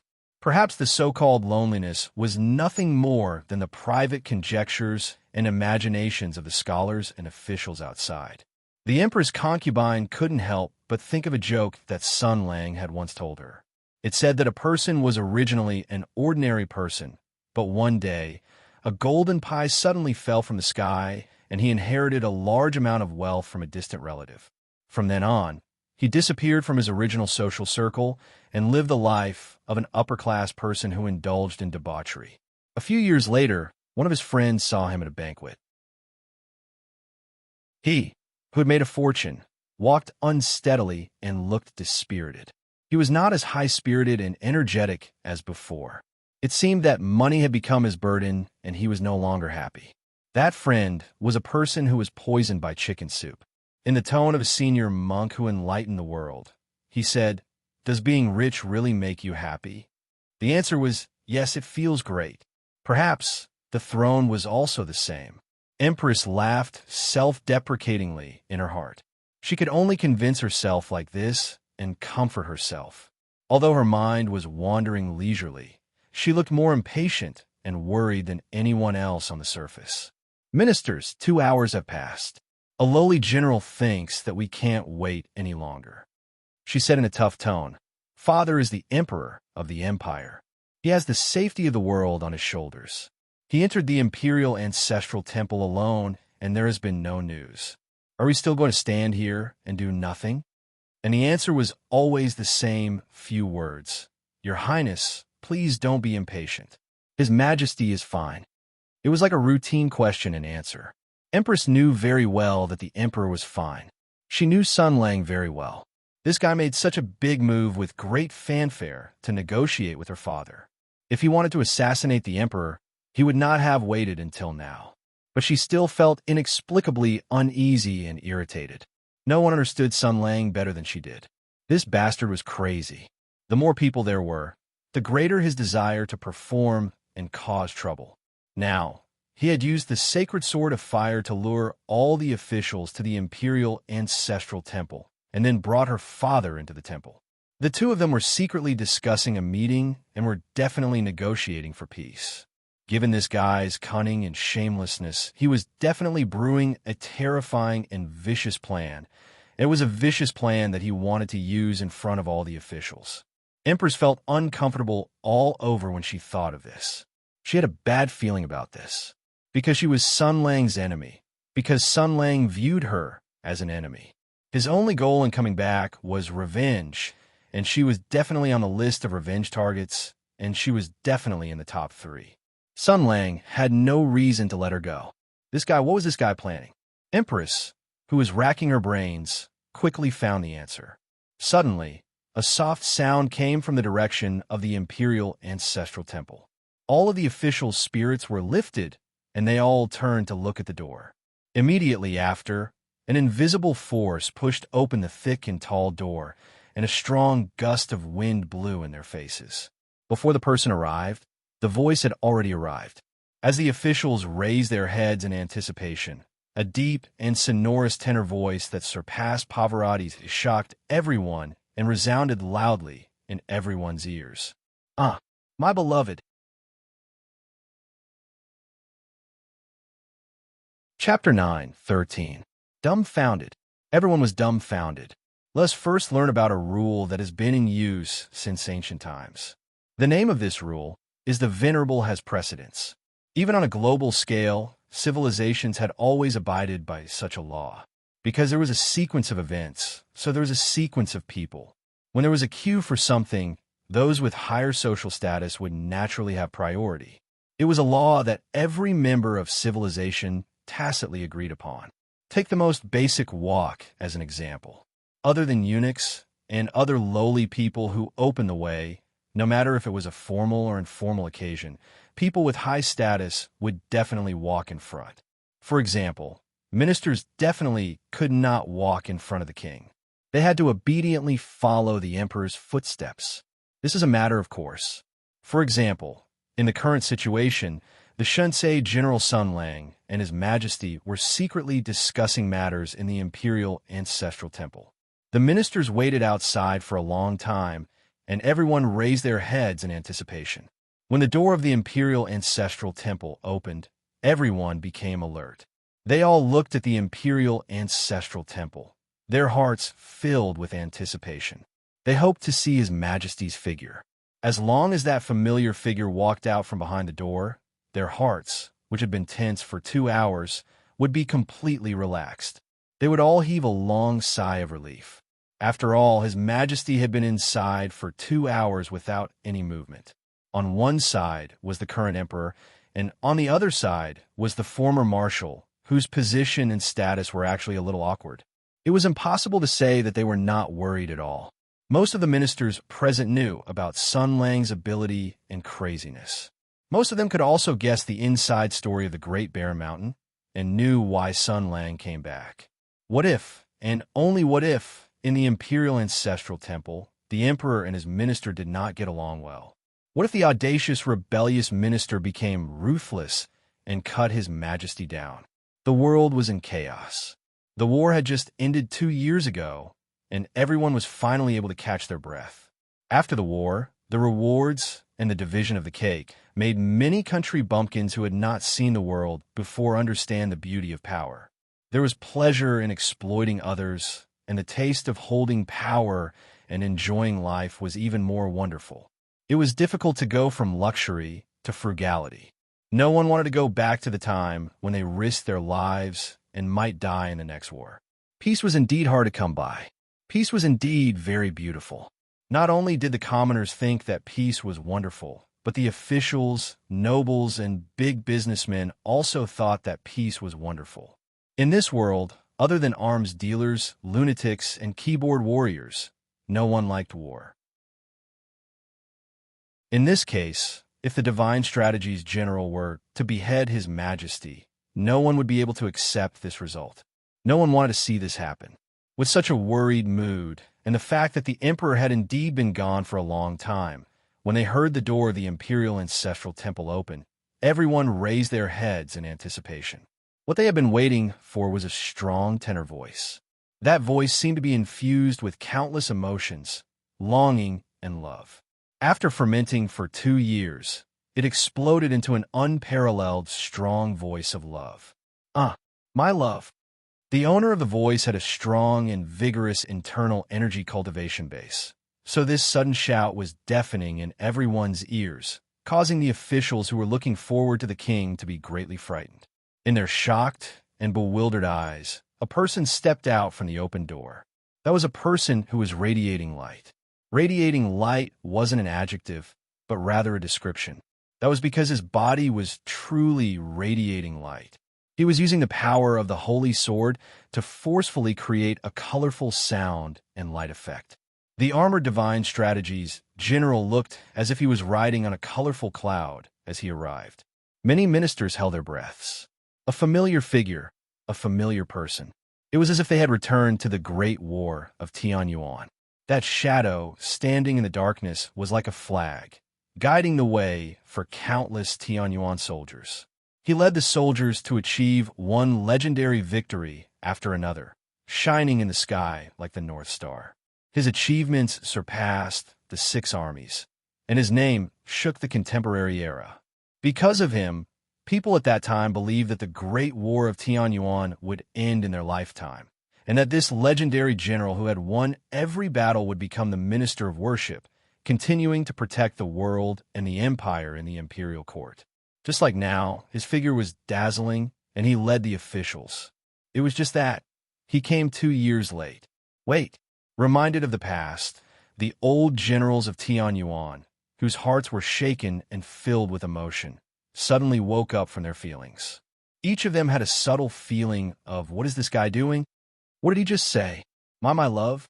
Uniformly, everyone's eyes subconsciously turned to Empress Tensei. Although this woman had played a very dishonorable role in the Great Desolate Mountain, and although it seemed that Sun Lang had long since turned against her, everyone still couldn't help but look at her after hearing those words. Everything had happened too quickly, but it didn't matter. Those who were able to stand here were all-important officials in the imperial court, rare talents in the world. Their talents were reflected in various aspects. Not all of them were known for their intelligence, but since they had entered the imperial court as officials, most of them had trained an ability, and that was that their minds worked very quickly, and the speed at which they received information was very fast. In this short period of time, their thoughts had already gone one round. First, according to the rules of seniority, Sun Lang and His Majesty were discussing matters in the Imperial Ancestral Temple. After the two of them finished their discussion and came out to announce the results, His Majesty should be the first to come out and receive the greetings of the officials. Then, Sun Lang would come out. One sovereign, one official, one first, one last, to highlight the harmonious atmosphere of sovereign and official working together on state affairs. But now, Sun Lang had come out first. This meant that there were 2 possibilities. First, he had killed His Majesty. Second, he was going to cause trouble. But that incomparably deep my love had already explained everything. This guy was going to cause trouble. Quite a few people, after understanding this, began to chuckle in their hearts. Di Huaying stared in shock at all this, then smacked his lips and muttered, "This general's way of doing things is really to my liking." Bao Shiren coldly said, "He doesn't have the slightest majesty or appearance of an important official of the imperial court." Di Huaying smiled and said, "Shitty, you're thinking too much. Why does an important official have to keep a straight face? A gentleman doesn't offend others, and a gentleman doesn't get angry. I think it's very good for the general to act so straightforwardly. Even if he doesn't behave properly, His Majesty and all the civil and military officials in the imperial court have to pay attention to his every move." Bao Shiren sighed. "I'm your shitty." Sir D smiled and said, Of course. The two of them were discussing in a low voice. After the officials reacted, they also exclaimed in low voices. As for General Tensei, poor Empress, she bore the brunt of Commander of War's love. After roaring out this sentence, Her Highness Empress was stunned. She saw Sun Lang step out of the gate of the Imperial Ancestral Temple and stand on the steps. His figure was majestic and radiant. His expression was as firm as a mountain, but his gaze was as gentle as flowing water. He looked at her as if he had been staring at her for thousands of years. The affection in his eyes, the tenderness of a man of steel, and the excessive acting skills were exaggerated to the point of making her feel nauseous. General Tensei even felt her stomach churn. All the hairs on her body stood on end. She was an extremely realistic person, and she was an extremely rational person. When she made such a choice during the Battle of the Great Desolate Mountain, it could be said that she had personally killed the part of her that was a woman. This kind of empress had already transformed into a mature politician with the aptitude of an emperor.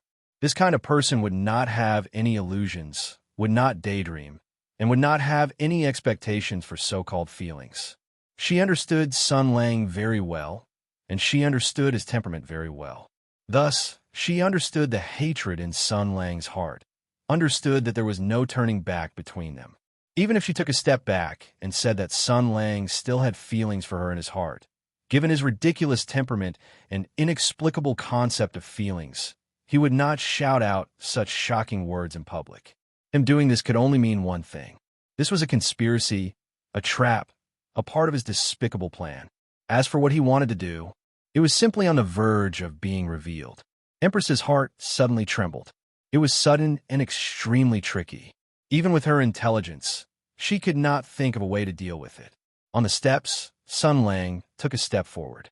In front of all the civil and military officials, he placed his right hand on his heart and used an unprecedentedly gentle and affectionate tone to say, "Ah, my beloved, after experiencing an unforgettable love, after experiencing a parting of life and death, we meet again today, and we are about to bear fruit. I have returned with longing and honor. Just now, in the Imperial Ancestral Temple, I have asked your Imperial Father for your hand in marriage." With a boom, this declaration exploded in the ears of the officials like a bomb. The crowd was in an uproar. Even the shrewd, old officials in the front row, who did not show their emotions on their faces, were shocked. Everyone was dumbstruck, and then they gradually came back to their senses. More and more shocked gazes turned into ambiguous gazes. There was such a thing? Wow, your beloved stabbed you in the back in the Great Desolate Mountain, and you actually said you wanted to marry her? Are you going to repay evil with good, or repay evil with evil? The important thing is, how are you going to repay this? This maneuver was too cool, too manly, and too sexy. It had to be said that the three vulgarities were human instincts, and even the high-ranking officials were like this. It was clear that from the gradually changing gazes of the crowd, one could see that at least in the near future, scandalous news about the General of Tensei and the General of the Shunsei would become the most popular topic of conversation. As for Empress, her delicate body was violently trembling. These words were like thunder exploding in her ears. No one knew the shock and fear in her heart. She instantly understood Sun Lang's evil scheme. If her imperial father granted her a marriage, it meant that she would lose the chance to compete for the throne. This meant that all the sacrifices she had made before would become meaningless. Most importantly, did her imperial father agree? Would her imperial father agree? But she had no time to think about this matter, because in front of her, Sun Lang was walking towards her with large strides. With a brimming smile and a strong sense of love, he walked towards her and stretched out his passionate arms. "My beloved, give me a hug after a long separation."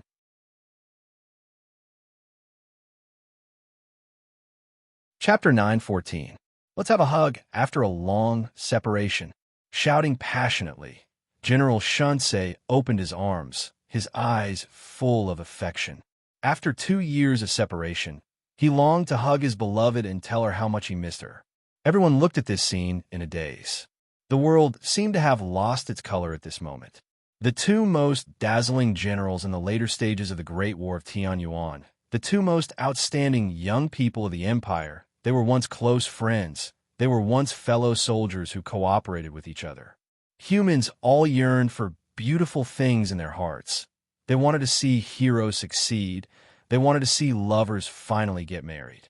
Back then, Commander of War and General Tensei, almost everyone thought that the two of them would be together. Unfortunately, the world was unpredictable, and fate made fools of people. After the war, things remained the same, but people changed. Now, in front of the imperial ancestral temple, he opened his arms to her in his armor. This hug was 2 years late.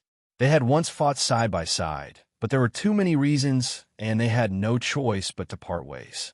The two of them had encountered too many obstacles and tests in their relationship, but in the end, they still walked together.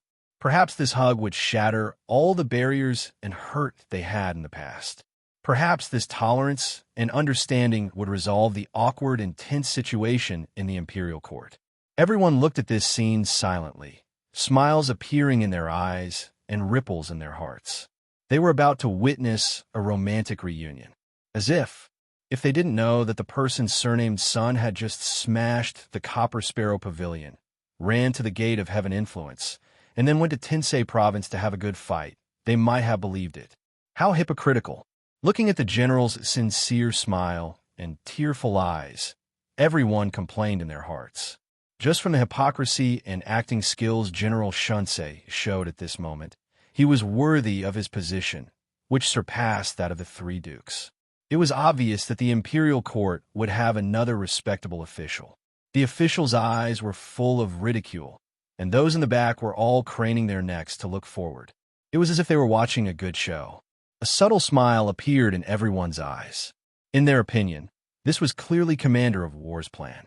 The so-called words and actions of asking for a hug were purely to disgust his former lover. However, they were still in shock.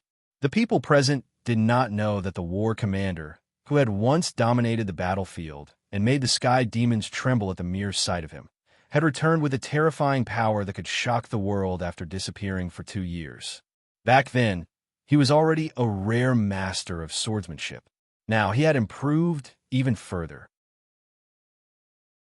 Putting everything else aside, half of the great grandmasters in the world today did not even have the chance to retaliate in front of him. This was because half of the martial arts grandmasters in the empire were women. That's right. If Sun Lang were to transform into a heroic spirit, he would definitely have the terrifying ability to make an exception for females. The little girl Jack's tricks were nothing more than child's play in his eyes. Motherf asterisk her, I'll even squeeze out the spiritual base for you. Thus, in front of the imperial ancestral temple, in front of everyone, the divine strategies general opened his arms to the emperor's concubine, wanting to give her a hug of love. This kind of action actually hid an extremely sinister and malicious intent. Empress subconsciously took a step back. Her mind was unprecedentedly tense, and her brain frantically sent out warning signals. She knew Sun Lang's plan, and she understood Sun Lang's intentions. Now that all the officials were here, and everyone was watching, if the dignified General Tensei became like that in Sun Lang's embrace, then everything would be over. Regardless of how destructive this kind of thing would be to a woman's reputation, being disgraced in front of all the officials, and it was an extremely disgraceful thing. Just this point alone was enough to make her lose the qualifications to compete for the position of the crown prince. After all, if she had such a dark history, how could she be the emperor? In a flash, Empress clearly thought of the consequences of this matter. She knew that once Sun Lang hugged her tightly, everything would be over. She would make a fool of herself in front of the imperial ancestral temple, in front of all the officials. The consequences of this were extremely serious, so serious that she would lose the dignity of being the leader of all the officials. If she lost her composure in front of all the officials, how could she rule the world? She couldn't let him touch her. She couldn't let him touch her. She couldn't let him touch her. Her brain was roaring. Her blood was roaring, and her soul was screaming. Her entire body was sending out warning signals. Empress, who had experienced hundreds of battles, tasted the purest of fear. This fear was turning into hatred, because she foresaw the terrible consequences but was powerless to stop it. She felt fear, and she felt hatred for the person who did all this and was about to destroy everything she had. Therefore, the emotions in the woman's eyes were complicated. First, it was fear, and then it was hysterical hatred. If you do this, I won't let you have an easy time. If I lose, I'll drag everyone down with me. If you do this to me, I'll definitely make you regret it. Definitely. She issued such a threat through her eyes. But this threat was so weak that it made her feel at a loss. She suddenly thought of Prince Zhongshuan, her stupid brother. He had made an irreparable mistake in Jinling.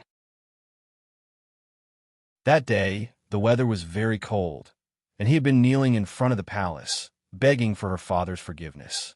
He hoped that her father would give him another chance, and her father had indeed done so. However, this so-called chance to make up for his mistake was nothing more than poison wrapped in sugar. Her father only wanted this incompetent son to play his last role. At that time, she was responsible for conveying her father's decree. She walked out of the Yuji palace and looked down at her brother kneeling on the ground. She looked down from above, and there was not a trace of pity in her heart. She didn't expect that in the blink of an eye, she would end up like this. So she couldn't help but feel at a loss. If she had really lost her composure in front of the imperial ancestral temple, she was afraid that she would have to bid farewell to the throne forever. In that case, it was only natural that she would be abandoned by her father. Then, if she was abandoned by her father, would she still have the ability to take revenge on Sun Lang? Would she end up like her 14th brother? She knew very well what happened to Prince Zhongshuan. She heard that he had already wagged his tail and begged Sun Lang for mercy, and became his dog. Empress Tensei's heart trembled heavily. She couldn't imagine such a scene, couldn't imagine how she felt when she encountered such a thing. All of this was because of the person in front of her, but she couldn't do anything. Everything she relied on, power, martial arts, subordinates, wisdom, all of these were useless in the face of such an unreasonable and terrifying enemy. She was like a helpless little girl in front of so many people, shivering in the cold wind, unable to control her own fate. She even once again hated the fact that she was a woman. Because she was a woman, she was restrained by Sun Lang's lustful ability. She was simply like a weak woman who did not even have the strength to truss a chicken, placed in a group of lecherous men. It was as if she would be stripped naked in the next moment, and all her dignity would no longer exist. Can't be like this. How can this be? After realizing that she was a woman, the weak nature of a woman uncontrollably emerged from the sturdy armor of General Tensei. What she faced was an unreasonable, terrifying, and powerful enemy. Power was useless because the other party was of the same level as her, and his prestige was not inferior in the slightest.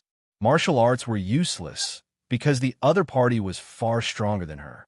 Subordinates were useless because no one could stop him. Wisdom was useless because this was his carefully planned vicious scheme. It came suddenly, caught her off guard, and made her unable to resist. There was no hostility, no threat, just a hug. So what?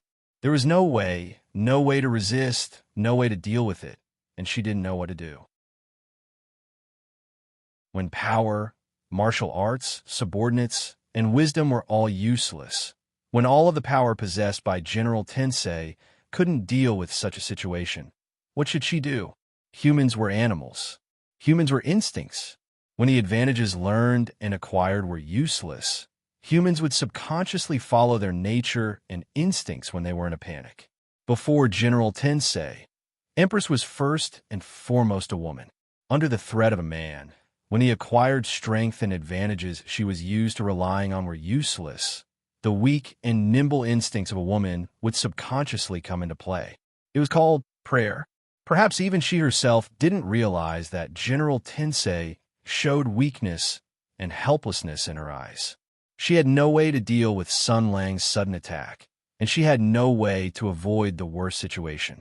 So, some emotions would naturally come out, right? Before General Tensei, she was first and foremost a woman, and this was just the beginning. It hammered a nail into Emperor's heart, which was as hard as stone and almost perfect. Sun Lang keenly noticed the change in her eyes. He slowly but steadily approached. Because his smile was too sincere and warm, because his entrance was too dazzling and shocking, the officials and guards were so shocked that they forgot to stop him. He maintained his posture with his arms open and maintained a warm and loving smile. His gaze met the Emperor's concubines, and the two's eyes met. The exchange of emotions was completed in an instant. They had once been the closest comrade in arms, the most tacit comrades in arms. Now, they were surrounded by officials, and in the front row were important officials of the court with profound martial arts and extraordinary cultivation. Sound transmission was not safe, and there was a chance of being detected, so they could only communicate through their eyes. But for the two of them, a single glance was enough. The message that Sun Lang's eyes conveyed was very simple. One word: run. Empress clenched her teeth. In a flash, she made her decision. Even if she knew that this was another trap of Sun Lang's, even if she knew that Sun Lang did not have good intentions, she had no other choice in this situation. Even if it was a trap, she had to step over it first.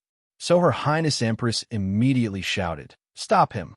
The officials of Tensei behind her, who had long been tense, responded. Even if the other party was a powerful monster, they still did not hesitate to block him.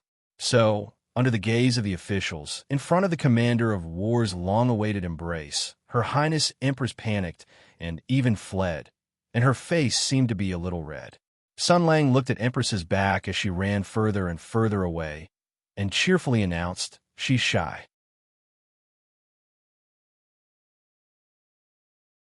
Chapter 9:15.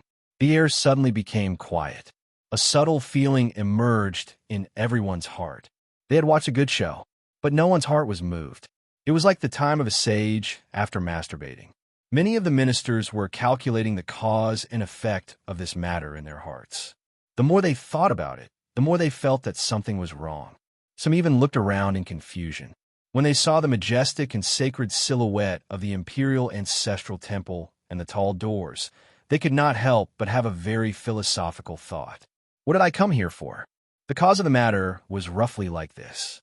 Recently, because of the return of the commander of war, who had been missing for 2 years, the undercurrents in the imperial capital were surging. The direct cause of today's matter was the revolt in the imperial court. This was because the Shinsei general had clearly promised yesterday that he would come to the morning court today. In the end, he said that he would definitely come, and then he stood up. In a feudal society, standing up the emperor was a very serious matter. In the main, it was a definite crime of deceiving the emperor. There was no way to explain it. Thus, the Tensei general took the opportunity to make trouble. A group of royalist ministers who had suffered a great loss at the Copper Sparrow Pavilion the day before joined in the commotion. The situation became extremely serious, and then something happened in the imperial ancestral temple. The Shinsei general, who stood up for the meeting, actually came to the imperial ancestral temple. No one knew what he did, but then a strange phenomenon descended from the heavens. Flames soared into the sky, and sword chi shone brilliantly. It was a grand scene of the sacred sword of fire choosing its own master.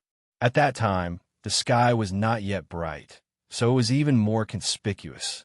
The sacred sword choosing its master was a national matter, and the location was in the imperial ancestral temple. Thus, this matter was covered in a veil of mystery. According to the superstitious view of the empire, all auspicious signs were due to the heavens praising your diligence and achievements. All natural disasters would be explained away as your improper governance as the emperor, so the ancestors made a big commotion to give you a few slaps. The sacred sword choosing its master was naturally an auspicious sign. It was a sign of peace and prosperity in the world. Furthermore, it happened in the imperial ancestral temple. It was completely a king manifestation of the ancestors. Whoever said otherwise would have their head blown off. Therefore, the emperor had to come, so the ministers had to follow. If they didn't come, they would be unfilial and not giving face to their ancestors. The empire advocated filial piety, so how could the emperor slap his own face? The enormous court entourage arrived at the imperial ancestral temple as quickly as possible. General Shinsei was already quietly waiting inside.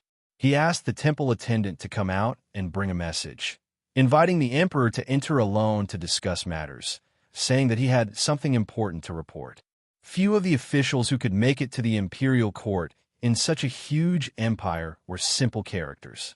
Most people could see clearly that the so-called holy sword choosing its master and the so-called auspicious omen in the imperial temple was most likely a beautiful counterattack by the Shinsei general. As for the secret meeting between the two officials in the imperial temple, rather than saying that there was something important to report, it was better to say that it was a negotiation between the two big shots behind closed doors. Because according to the trend of attack and defense in the past 2 days, the outbreak of an all-out conflict would not be too far away. An intense political struggle would definitely stir up countless whirlpools and huge waves, which would not be in anyone's interest. The essence of politics was to compromise. If one could avoid taking action, one should try to talk as much as possible. Today's negotiation in the Imperial Temple was the end of the confrontation in the past few days. From the shocking incident at the Copper Sparrow Terrace 2 days ago, to General Shin's strategizing, to the previous fire sword Saint Chi Lin Yin picking a fight on the street, the general angrily rebuking him and almost dragging him to the Golden Palace for a confrontation. Then, the dignified sword Saint spontaneously combusted and died on the street. His death made people's imagination run wild. Then came today's attack in the Imperial Court, the fire sword choosing its master, and the secret meeting between the Emperor and his ministers in the Imperial Temple. The intense confrontation finally came to an end. In the eyes of the ministers, General Shinsei naturally had the upper hand. He firmly held the advantage with his ferocious attacks and successfully forced the Emperor to the negotiating table. The series of events that had happened in the past few days were all confrontations between the Emperor and his ministers. There was no intense conflict, but it was more dangerous and more frightening than an open battle. Because of this, many people once again recognized General Shin's methods and witnessed his strength, prestige, and wisdom. He used the most direct facts and achievements to make many forces and people with ulterior motives realize one thing. This commander of war, who had been missing for 2 years, really had the qualifications to wrestle with the Emperor. Now that things had developed to this point, the style of the situation was very normal. However, after General Shin's official appearance, the style of the situation was as happy as a wild dog that had just shed its anus. An extremely forceful cry of "my love" took the lead and stunned the ministers who had been eagerly waiting. What followed was General Shin's affectionate confession and declaration of love. His acting skills were profound, and his expression was serious, infinitely raising the average level of the performance skills of the ministers in the imperial court. This was already very subtle.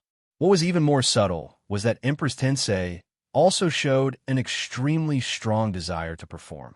She did her best to cooperate with Commander of War's performance. In the face of General Shin's confession, this princess of the empire actually ran away in public like an ordinary shy girl.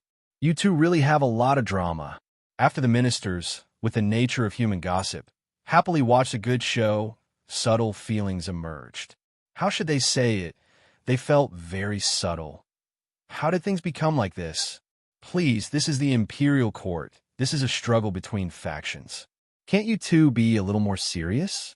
In the past 2 years, Sun Lang had not been in the imperial court. After the war ended, interests were divided, and internal conflicts surfaced.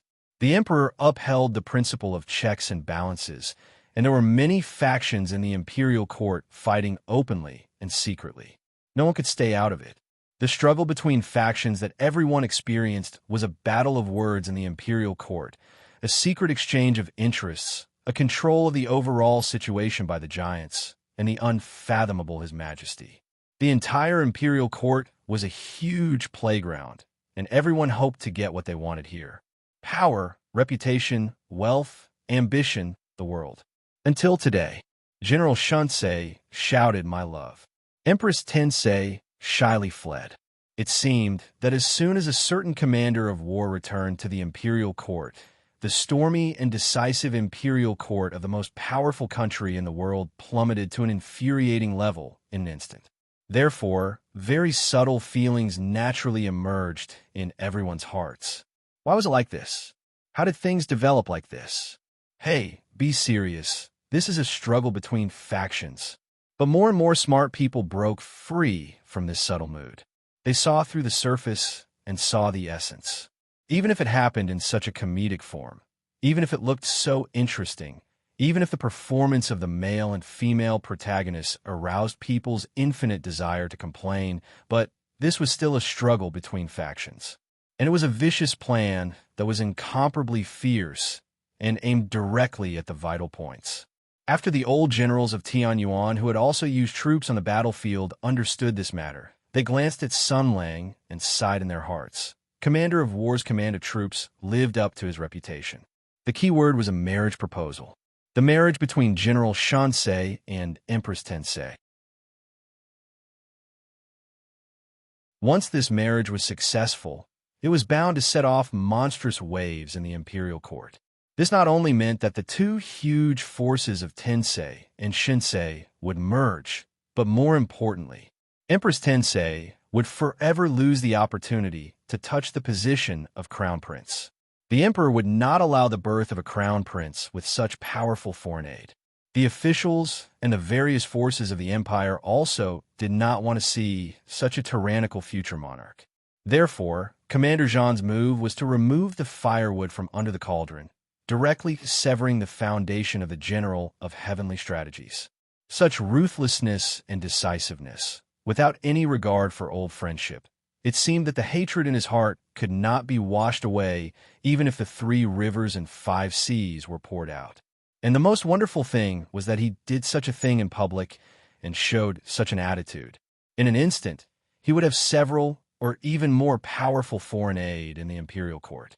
The ambitious princes, the conservatives who hated the idea of a hen taking over the throne, the powers that had conflicts of interest with the Heavenly Policy Palace, and everyone who didn't want to see the Heavenly Policy Empress get her hands on the throne would become his friends. They would even act spontaneously and do their best to push for the marriage to be successful. In other words, before the emperor decreed the marriage, before this matter became an established fact, the various forces who wanted to kick Empress Tensei out of the competition for the position of crown prince would maintain a friendly relationship with Sun Lang. They would even show the intention to cooperate and try to rope him in. To some extent, they would become Sun Lang's helpers and would not mind forming good karma through small matters. As long as the emperor did not decree the marriage, this good relationship would most likely continue, because of the same interests and because they had a common enemy. And the problem was the heavenly strategies Empress concubine would never agree. And the emperor himself would not agree either. Sun Lang looked with a smile at the emperor who was slowly walking out of the imperial ancestral temple. Their gazes met in the air. Empress's competitors and enemies wanted to promote this marriage. So before the emperor decreed the marriage, they would maintain a good relationship with Sun Lang on the surface. And neither the emperor nor Empress Tensei would agree to this marriage. This meant that as long as Sun Lang maintained the delicate balance between the two sides and used the opposing demands and contradictions of the two sides, he could sit on the support of Empress's opponents and engage in a low-intensity political struggle with the emperor. He could consolidate his strength step by step and fight steadily and surely. Also, although the emperor and empress were in the same position in opposing the marriage, the reasons for their opposition were very different. Moreover, the emperor would never tell his daughter the true reason. The imbalance of information, the deception of lies, these were weaknesses that could be exploited. Meeting the emperor's cold gaze, Sun Lang smiled. His smile was very sincere and warm.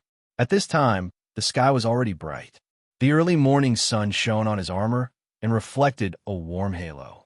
Bathed in the morning light, Sun Lang stood at the bottom of the steps in front of the officials and clasped his hands in greeting. Shinsei, General Sun Lang greets your majesty. The officials also noticed that the emperor had walked out and were waiting for the ceremonial officer to announce the greeting, but the general had already spoken first. They subconsciously responded and greeted the emperor together. Their voices were uniform. It was as if he was leading the officials. No one expressed any doubts about Sun Lang's new name. 8 years ago, the transmigrator from Earth stood in front of the ancestral temple of this ancient country. This was the place where generations of emperors and famous officials were worshipped. Perhaps the spirits of these famous people were looking down at the earth in this place. Many people, both those who had passed away and those who were still alive, should feel gratified. Because the person they had always cared about, under the sun, under the light breeze, under the gaze of heaven and earth, took an inevitable step.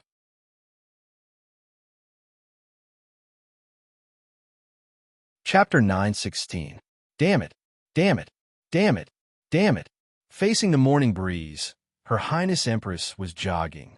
Fury, shame, confusion, resentment, unwillingness, humiliation, and even fear.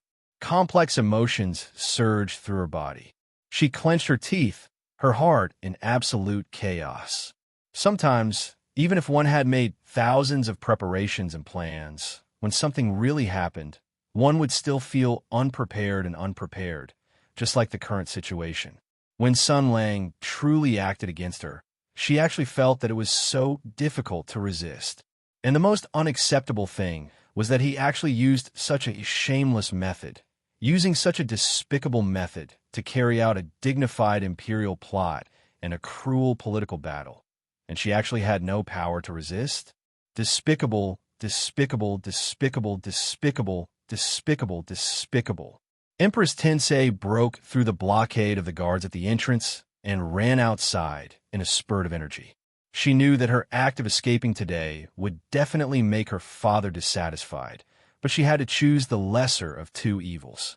Because if she had been hugged tightly by Sun Lang just now, at that time, what she would gain would not only be her father's dissatisfaction. No, it can't be like this. I have to think of a way.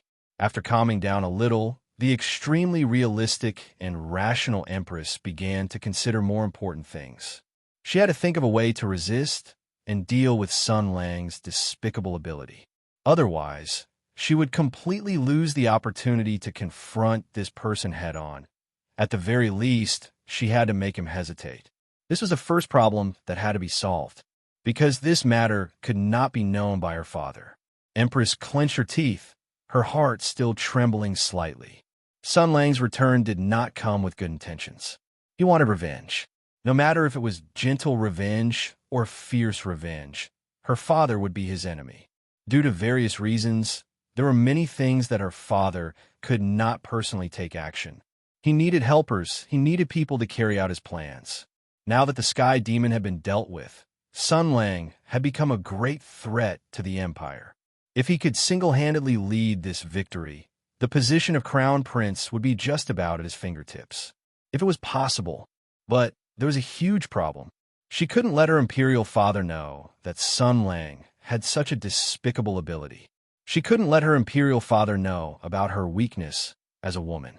Otherwise, in a situation where imperial father urgently needed to deal with Sun Lang's right-hand man, his most outstanding and combative daughter actually lost the ability to threaten Sun Lang for such a ridiculous reason, to the point that she couldn't be of any use at all. What would imperial father think then? What would imperial father choose? He had already come this far and had given up a lot of things. He could not afford to lose here. He had to find a way to get through this. He had to find a way to solve this fatal problem. But what should he do? Those with high martial arts skills could do whatever they wanted. Now, Sun Lang's martial arts had already reached a new level, to the point that power, strategy, subordinates, and martial arts were all useless in front of him. The most crucial problem was that she was doing her best to protect her political career and the future of the Crown Prince, while all Sun Lang needed to do was to lightly touch her. There was simply no way to block or defend against it, unless, at this moment, a courteous greeting came from the side of the street. "Aya, isn't this Imperial Elder Sister?" Hearing this voice, Empress's body suddenly trembled. In an instant, a cold smile mixed with disdain and pity appeared on her face. She raised her head and looked not far ahead. A graceful man in embroidered robes came out from the corner of the street. With a smile, he cupped his hands and said, "Greetings, Imperial Elder Sister." His attitude was casual and carefree. Empress sneered. "Isn't this the loyal and obedient 14th brother?" The person who came out was naturally the loyal and obedient child. He seemed to have been waiting here for a long time. The young prince had experienced the ups and downs of life several times, and had seen the fickleness of the world. The so-called family, the so-called father, was truly a reflection of the saying that the imperial family had no familial love. The despair outside the gate of sky bearing had already shattered his last shred of hope. Even the thickness of his skin and his acting skills had greatly improved. Imperial elder sister is teasing this foolish little brother again. This little brother's talents are shallow and his abilities are mediocre. I can only rely on the word loyal to do things. How can I compare to Imperial Elder Sister's intellect and wisdom, who is deeply favored by Imperial Father? Prince Zhongshuan's smile was as bright as the sun, perfect to the point of being impeccable. Right? I wonder why Imperial Elder Sister is in such a hurry. Traveling alone? Did you run into any trouble? Empress's heart skipped a beat. She looked at Zhongshuan with a sharp gaze. Sun Lang told you to wait for me here? He had even calculated this step? General Tensei's heart was alarmed, and a cold fear even appeared in her heart. She recalled the look that Sun Lang had given her. At this point, even someone as proud as her had to admit that the reason she had been able to escape so smoothly and not make a big fool of herself in front of the Imperial Ancestral Temple and all the officials was because Sun Lang had gone easy on her. It was Sun Lang who had let her go. It was Sun Lang who had given her a look. It was Sun Lang who had told her to run. Why? Why did he let me go? Why did he let go of such a great opportunity? Was it because he couldn't let go of old feelings? This thought subconsciously appeared in her mind. Immediately after, the Empress concubine laughed at herself in her heart. Hey, truly shameless. You can even have such shameless thoughts. No one understood Sun Lang more than she did. She understood his temperament. Given his personality, there was no such thing as mercy. Once he treated someone well, he would treat that person well wholeheartedly. Once he hated someone, there was almost nothing that could change his mind. That was a scheme, that was a trap, that was a vicious scheme. She had heard Sun Lang tell her stories about his hometown. He said that although the humans there were incomparably weak, they had used their collective wisdom and dark desires to create many terrifying weapons. The most powerful and well-known doomsday weapon was called a nuclear weapon. It could level an entire city with a single strike. The most powerful nuclear weapon they had created could even flatten the Earth by half an inch. However, other than being used twice at the beginning of its creation, such a powerful doomsday weapon never had the chance to be unsheathed and stained with blood for several decades. On the contrary, it maintained the most basic balance and peace in the world. There was no other reason other than the fact that a fist that wasn't thrown out was the most intimidating. So, in that case, Sun Lang didn't let me fall into the abyss in front of the Imperial Ancestral Temple, and instead let me go. Was it to better threaten me, use me, and even coerce me? Empress sneered silently in her heart. Are you that confident? Are you that confident that you can play me in the palm of your hand?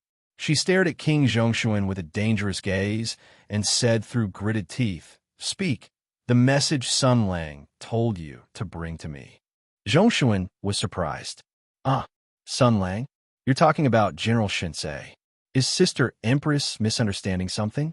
It wasn't General Shinsei who told me to wait for you. Empress growled.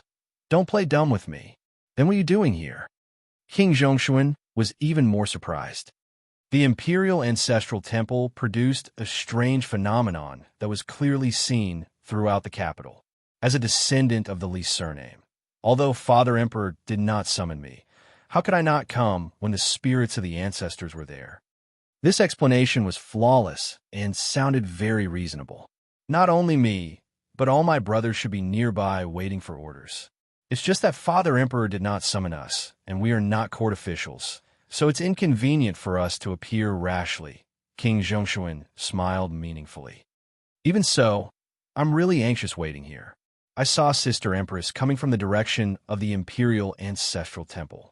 I wonder what happened there. Empress Tensei's expression froze. Her gaze was sharper than a sword. You can't say?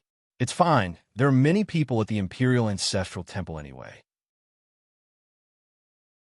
There are thousands of court officials and countless guards nearby. The news can't be hidden. King Zhongshuan's smile became more and more annoying, his eyes full of ridicule and delight. Not only me, but all my brothers, especially eldest brother Jiansheng. The emperor's concubine took a deep breath. Without another word, she wanted to leave. She didn't want to listen anymore. Why is Sister Empress in such a hurry? It's very strange. King Zhongshuan didn't stop her and smiled to himself. I saw Sister Empress leave in a hurry alone. Her face was flushed, and her eyes were like peach blossoms. Clearly a woman in love. Empress suddenly turned around and said sternly, "Nonsense." Zhongshuan Zai raised his hand with a smile. Yes, yes, but isn't Sister Empress happy? I heard that General Shansei is in the Imperial Ancestral Temple. This pillar that supported the heavens has finally completed his lonely mission of 2 years. He's finally made a name for himself and returned in a dignified manner. The court has gained another important official, and the empire has gained another famous general. And Sister Empress, you? He smiled brightly and smiled, looking completely like a silly little brother. He was sincerely happy for his sister. And Sister Empress, you can finally reunite with the person you love. Empress's heart went cold. She clenched her fists. She didn't refute, scold, or even get angry, because she had already realized that a greater challenge and danger was approaching. Sure enough, King Zhongshuan smiled. After the Battle of Mount Dahuang, Commander of War went missing. Sister Empress, you must be very sad. For 2 years, you didn't smile and focused on politics. You must be using high-intensity work to numb your heart and work hard for Commander of War. Now that he's back, Sister Empress, you've finally found your happiness. This little brother is very happy. As for your brothers, you must be feeling very happy right now. The lovers have finally gotten married. And our father, he dotes on you so much. He definitely doesn't want to see you sad and lonely for the rest of your life. King Zhongshuan lowered his voice and smiled, but in Empress's eyes, he was like a wolf in human skin. That malicious smile on his face was exactly the same as Sun Lang's.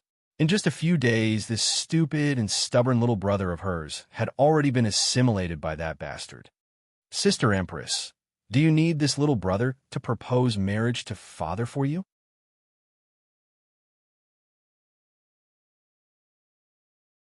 Chapter 9:17. Do you need me to ask Imperial Father for your hand in marriage? As the younger brother, 14th Prince made this suggestion with a sincere expression. His eyes and expression were so sincere that he really did look like an honest younger brother who was worried about his sister's marriage and was willing to test his father's intentions for the sake of his sister's happiness. However, the Empress concubine knew that under this seemingly innocent and pure expression, there was a lot of malicious intent hidden. Meanwhile, Prince Zhongshuan continued his performance. The young prince clenched his fists with a worried expression. It was obvious that he had learned this exaggerated expression from Sun Lang. It was easy to imagine that this scene had been carefully rehearsed by that bastard. This was an insidious scheme that had long been planned. Zhongshuan Zai said with a resolute expression, "Imperial sister, you don't need to worry. We're brothers and sisters, so we'll definitely make you happy. I can't do it alone, so I'll call on my brothers. We'll go beg Imperial Father together. Whether it's mobilizing the ministers or kneeling outside the palace to beg for mercy, Imperial Father must agree." Enough. This poked at what Empress was most worried about. If this absurd marriage agreement really did come into effect, it would mean that she had practically bid farewell to the competition for the position of Crown Prince. Based on this point alone, her brothers would definitely not let go of this golden opportunity. The competition for the position of Crown Prince was the ultimate struggle for the greatest power in the empire. Not only did it concern the throne above all, it also concerned the lives of many people. Thus, there was no turning back. If they could eliminate a strong competitor, her brothers would probably do anything. How foolish, how short-sighted, and how laughable. Empress glared at the brother in front of her and growled, "You're also a descendant of the Li's surname." Prince Zhongshuan laughed loudly, his eyes suddenly turning malevolent. The young prince took a step forward, his eyes cold and his expression twisted. He gritted his teeth and said, "Who cares?" He gritted his teeth and laughed, saying again, "Who cares?" Empress said coldly, so you can turn to the enemy of our Li family in the blink of an eye. You have no idea how dangerous he is. You have no idea what he's trying to do." King Zhongshuan repeated, "Who cares?" Empress Tensei's mind raced as she tried to come up with a countermeasure. She did not mind sowing discord as there was no harm in it. "Do you think that Sun Lang will let you go if you seek refuge with him? Don't forget, you've been to Jinling and the Rongwa mansion. You were also involved in that matter. What do you think he will think of you?" The young prince smiled and said, "That kind of thing doesn't matter." In fact, he was completely broken. He was not stupid. He had a brain and could think for himself. Sun Lang did not even need to make up a lie to instigate him. Sun Lang only needed to tell the truth. Sun Lang only needed to tell the truth. The cause of everything was the Rongwa mansion in Jinling. His imperial father had sent him there, but no one had warned him of the dangers of the mission. No one had told him that the commander of war had grown into a terrifying monster whose strength was difficult to measure. Whether it was his temperament or strength, he had approached the limits of humanity. He had suffered a crushing defeat in Jinling and fled back to the imperial capital in a sorry state. He had cast aside his dignity and begged for mercy in exchange for a so-called second chance. And that loving imperial father of his only wanted him to display his final value. So much so that what had happened outside the gate of heaven influence had become his lifelong nightmare. He had run like a madman from the Copper Sparrow Terrace all the way to the imperial palace, the murderous Azura behind him. He had frantically knocked on the palace gates, begging for his imperial father's protection and help. But the emperor, whose heart was as hard as stone, had remained silent, blocking him outside the gates and facing the terrifying enemy alone. He was not stupid, so he knew what the emperor was thinking. The death of a son was nothing. If a useless son was beaten to death by a domineering official outside the imperial palace, it would inevitably arouse the sympathy and anger of the public, which was actually a good thing. In this way, a son's final value and use would be displayed. So he was completely broken and in despair. He knew that the imperial family was heartless, but he had never thought that the imperial family could be heartless to such an extent. That dignified yet loving imperial father in his memories was perhaps just a beautiful fantasy of his carefree childhood. But in reality, his imperial father's temperament was always unpredictable, cold, and heartless. He felt unfamiliar, fearful, and even resentful toward such an imperial father. Prince Zhongshuan looked at his sister. Although they had the same father, there was no such thing as familial love in the imperial family. The events of the past few days had already obliterated the last bit of warmth. He sneered. "Do you think that the current me would care about this? No matter what he wants to do, it's not important. What's important is that some of the things he wants to do, I also want to do." As if he wanted to vent the psychological pressure that had accumulated over the past few days, looking at the wheel of fortune and his sister, who had also fallen into a predicament, his heart was filled with joy and resentment. Is it very enjoyable to play with other people's fates? For the sake of the throne, for the sake of power, you can do anything. He can give up his son, you can give up your lover, but look at what you've done. I know that he is the emperor, and you are the empress. You are the most powerful people in the empire, and this country serves you. So you can disregard the laws of the empire, because the laws of the empire are the laws of your family. But you seem to have forgotten one thing. Prince Zhongshuan slowly revealed a mocking, twisted smile. In this world, other than the laws of the empire, he slowly said, there is also retribution. Yes, retribution. It is very magical, just like fate. It is predestined, and no one can change it. Even the emperor cannot interfere with it. It is an ethereal thing that transcends the mortal world. Retribution. In the past, I didn't believe in retribution.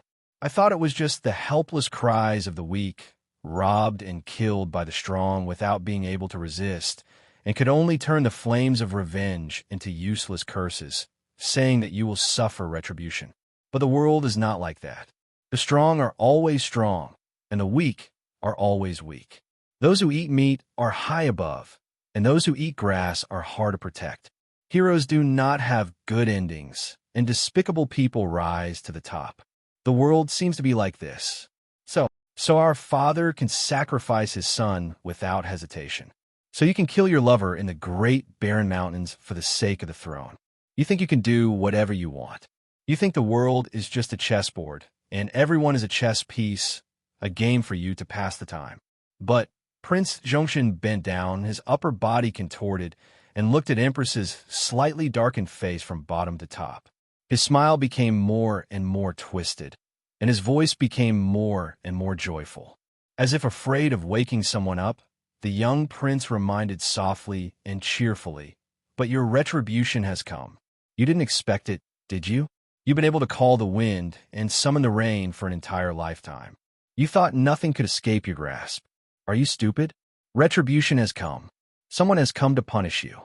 When Sun Lang pressed me against the palace gates of the gate of heaven influence, when there was no response no matter how much I begged, my heart turned cold. At that time, I didn't even hate Sun Lang anymore. I was even a little excited, because father didn't do anything, because nothing happened. At this point, Prince Zhongshuan's body was even trembling. After that, when I thought about it, I was super king excited. An emperor, an omnipotent emperor, a supreme emperor.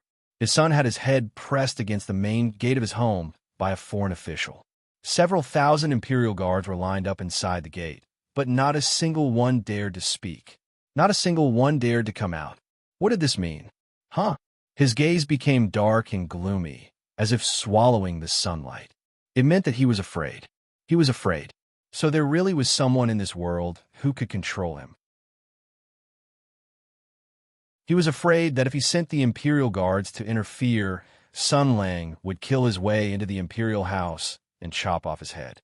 Father was actually afraid of something like this. Sun Lang was actually able to go to this extent. That's great. That's great. Tears welled up in the young prince's eyes, and even his voice trembled a little. You definitely don't understand how I felt at that time. At that time, I was thinking, I don't hate him anymore. Even if Sun Lang beats me to a pulp, I won't hate him anymore. As long as he can send my beloved father, sister, and even more people down here to accompany me, then I will absolutely not hate him. I will look up to the mortal realm from hell and wish him good luck in martial arts. I will wish him 100 victories, ha ha, ha ha ha. And now, my sister, King Zhongshuan's smile was filled with suppressed madness and chaos. He chuckled softly as he asked, "Think about it. I knew that I was going to die, and I was looking forward to accompanying you down the Yellow Springs. And yet, Sun Lang gave me a chance to live. He gave me a chance to participate in his revenge. He gave me a chance to watch you all descend to hell with my own eyes. Do you think I care about anything else? It doesn't matter at all, whether you live or die. I just want to see how you all end up. I want to see what kind of failure His Majesty will face, and I want to see what your final outcome will be. Will you be hacked to death by Sun Lang's sword? Or will you be kept in captivity like a bitch and live a life worse than a slave? Which outcome suits you better? What headache?" The little prince smiled wickedly and laughed. He glanced at the silent empress, and then wiped the tears from his eyes as though he were tired of laughing. "Why aren't you saying anything? Why aren't you trying to drive a wedge between us? Why aren't you trying to instigate a rebellion?" The chief general looked at him indifferently. "You seem to have understood." King Zhongshuan's smile was full of mockery and a trace of sadness. "It's useless. Instigate a rebellion, or whatever. It's completely useless. You know why, and so do I." The young prince laughed. "There's no turning back. Even if you say that Imperial Father will forgive me, even if you say that Imperial Father will welcome me back, even if you say that Imperial Father will let bygones be bygones, even if he personally tells me these things, would I believe him? Would you believe him? He knows how to believe. Do you?" He tilted his head and smiled. "See, you don't believe it yourself either. You know what kind of person our Imperial Father is, and you know how unreliable the so-called kinship of the Imperial family is. Since that's the case, I'm relieved, because very soon we'll let you personally experience what kinship of the Imperial family is like. General Shansei asked me to bring you a few words." King Zhongshuan smiled in Empress's ear. He said, that His Majesty will summon you in private regarding the bestowment of marriage. He suggested that you feign civility with him. This is his prediction of the Emperor's actions. At the same time, His Majesty will surely know of our conversation today. He will surely ask you what we talked about. Sun Lang said that it's best if you answer this way. Just say,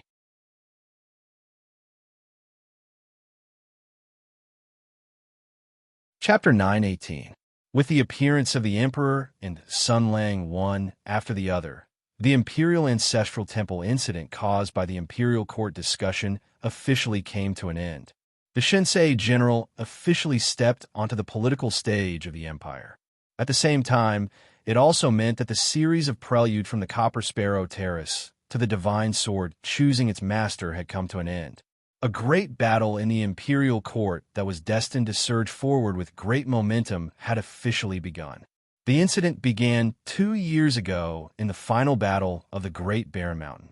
The missing commander of war was hidden in the confusing mysteries of history. Now, this extremely controversial general of the present age had grandly returned to the Imperial Court. He was about to stir up a storm with a motive that everyone knew, but that everyone had kept a secret. In front of the steps of the Imperial Ancestral Temple, the head of the officials, the general, clasped his hands and bowed to the Emperor.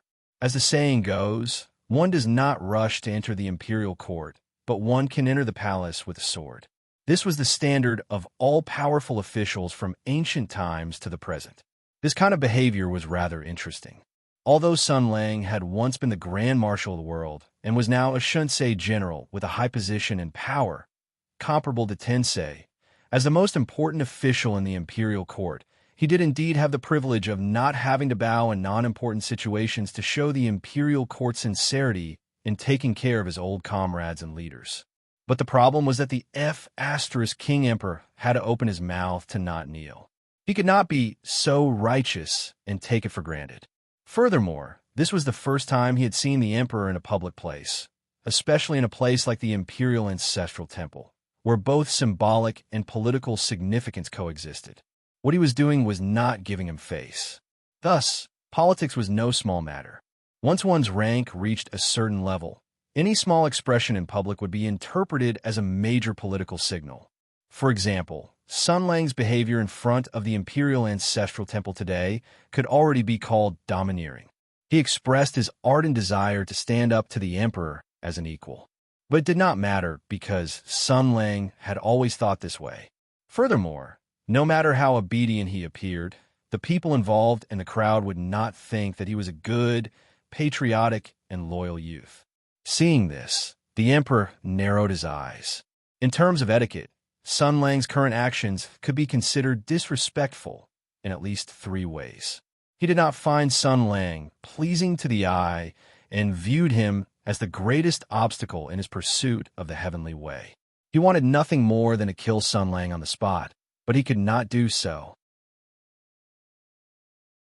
He was the Emperor, and he had to abide by the rules of the game. The rules of the game in the Imperial Court were that before the dust settled, the Emperor was not allowed to go down on his ministers. Otherwise, it would be easy for things to get out of hand. But it didn't matter. The advantage of politics was that once you were in that position, there would be countless smart and unsmart people willing to be your vanguard and do what you wanted to do, but couldn't do. He smiled and said, "Everyone, please rise." The officials all stood up and thanked each other. Immediately, the smartest person couldn't help but jump out. Not bowing in front of the monarch and being rude in front of the Imperial Ancestral Temple. This is a crime of disrespect. This subject requests that Sun Lang be punished for this crime. The air suddenly became quiet. Sun Lang narrowed his eyes and gave the Emperor a big smile. The sleepy Emperor had just received a pillow from a satisfactory subject. When he saw Sun Lang smile, his heart couldn't help but skip a beat. He secretly cursed in his heart, but Sun Lang had already turned around to look. At this time, Sun Lang was standing at the front, and the officials had already stood up. When they heard that someone was attacking the newly promoted general of Shinsei on the spot, they all became alert and were ready to see the general's reaction and response. In the end, when they looked up, they saw Sun Lang's Yao Ming smile. In the eyes of the natives of the other world who had never been baptized by the smiles of the three giants of Asia, at this moment, the general smile was so magical. Even the minister who jumped out to angrily rebuke the domineering power of the ministers was shocked. He subconsciously took a step back, then gritted his teeth and stuck out his chest, looking mighty and loyal. Unfortunately, the domineering general did not immediately start to persecute him. Instead, he revealed a suspicious look. Sun Lang bumped the person next to him and said, "Hey, honest Yang, who the hell is this?" The young honest Yang that was questioned was called Yang Su. The so-called young honest Yang was just a nickname, and a very strange one at that. This was because everyone in the court knew that the Duke of Yu, Yang Su, was not an honest person. This person liked luxury, enjoyed pleasure, and indulged in his family.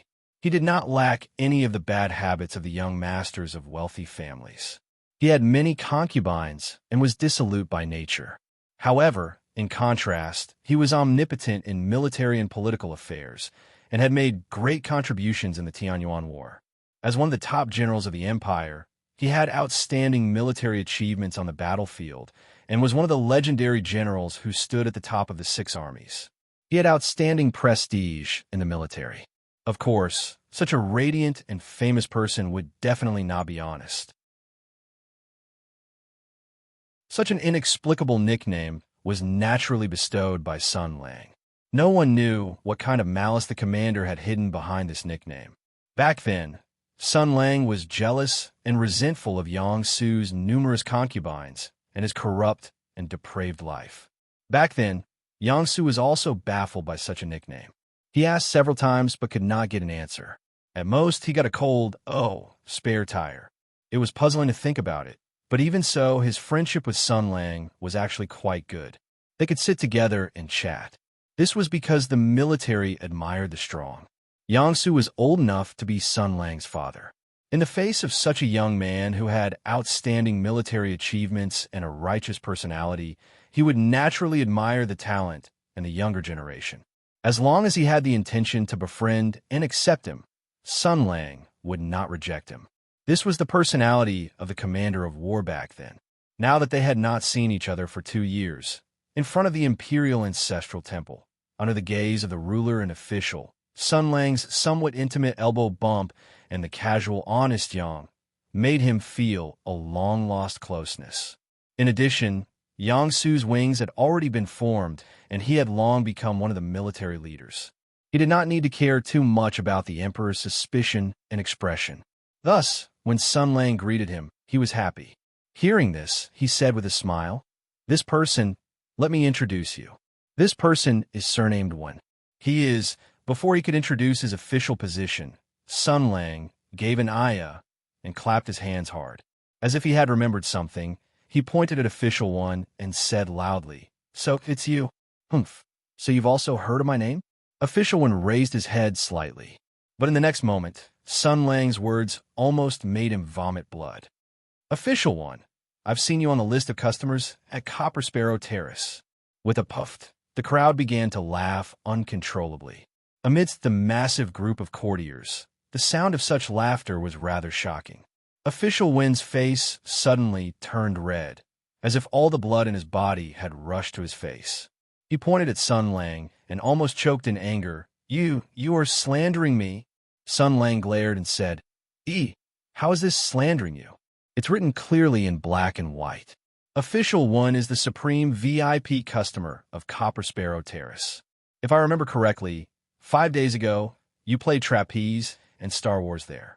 Not only that, Official One has spent a lot of money at Copper Sparrow Terrace. Is this not true? Is this not true?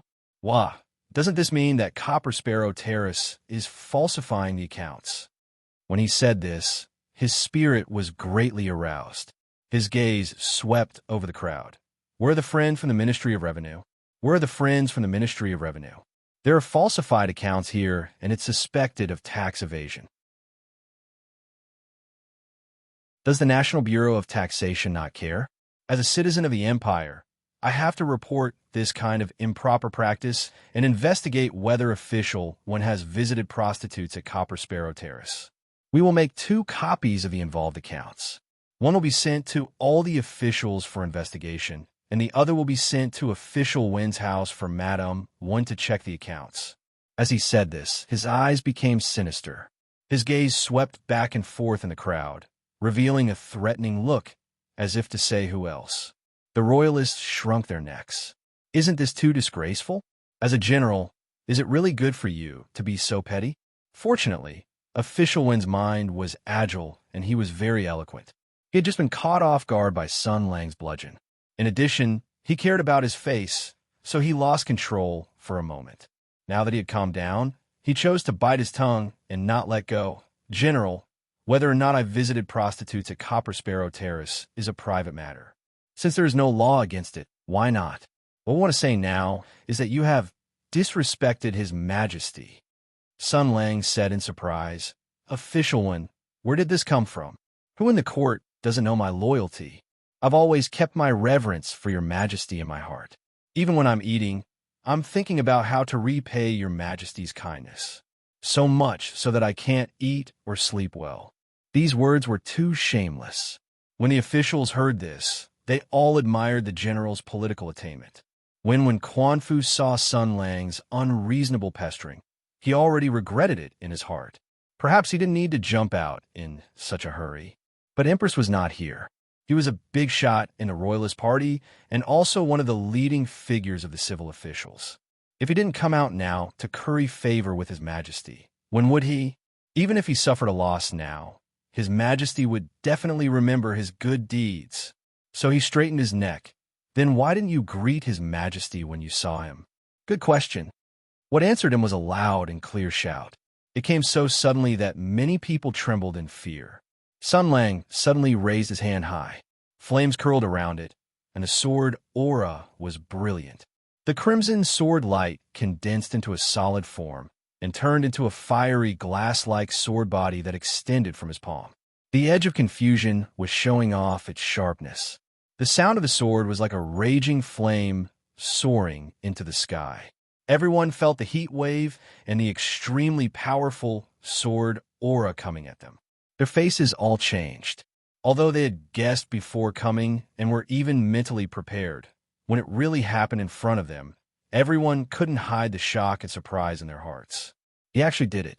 The sacred sword chose its master. How'd he do it? Was it really an auspicious omen from the heavens? Or, no matter what, this was the sacred sword of fire, one of the top imperial army of the empire. The sword wielder was one of the 7 luminary sword saints, the most powerful guardian of the empire. Sun Lang grasped the sacred sword and announced in a solemn tone, because the late emperor's divinity manifestation is here. This sun bears the trust of the late emperors of the past generations. With so many virtuous and heroic spirits watching, I dare not kneel.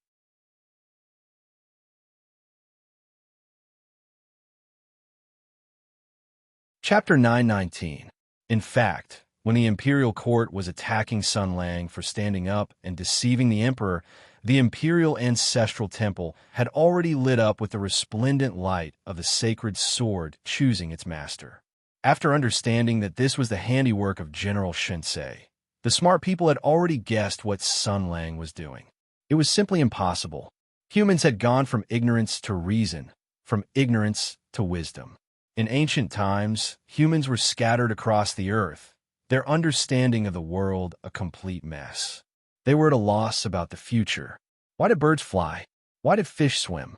Why did the sky turn dark? Why did people die? Why did the sun rise every day? How did thunder and lightning happen? There were too many unsolved mysteries in the world.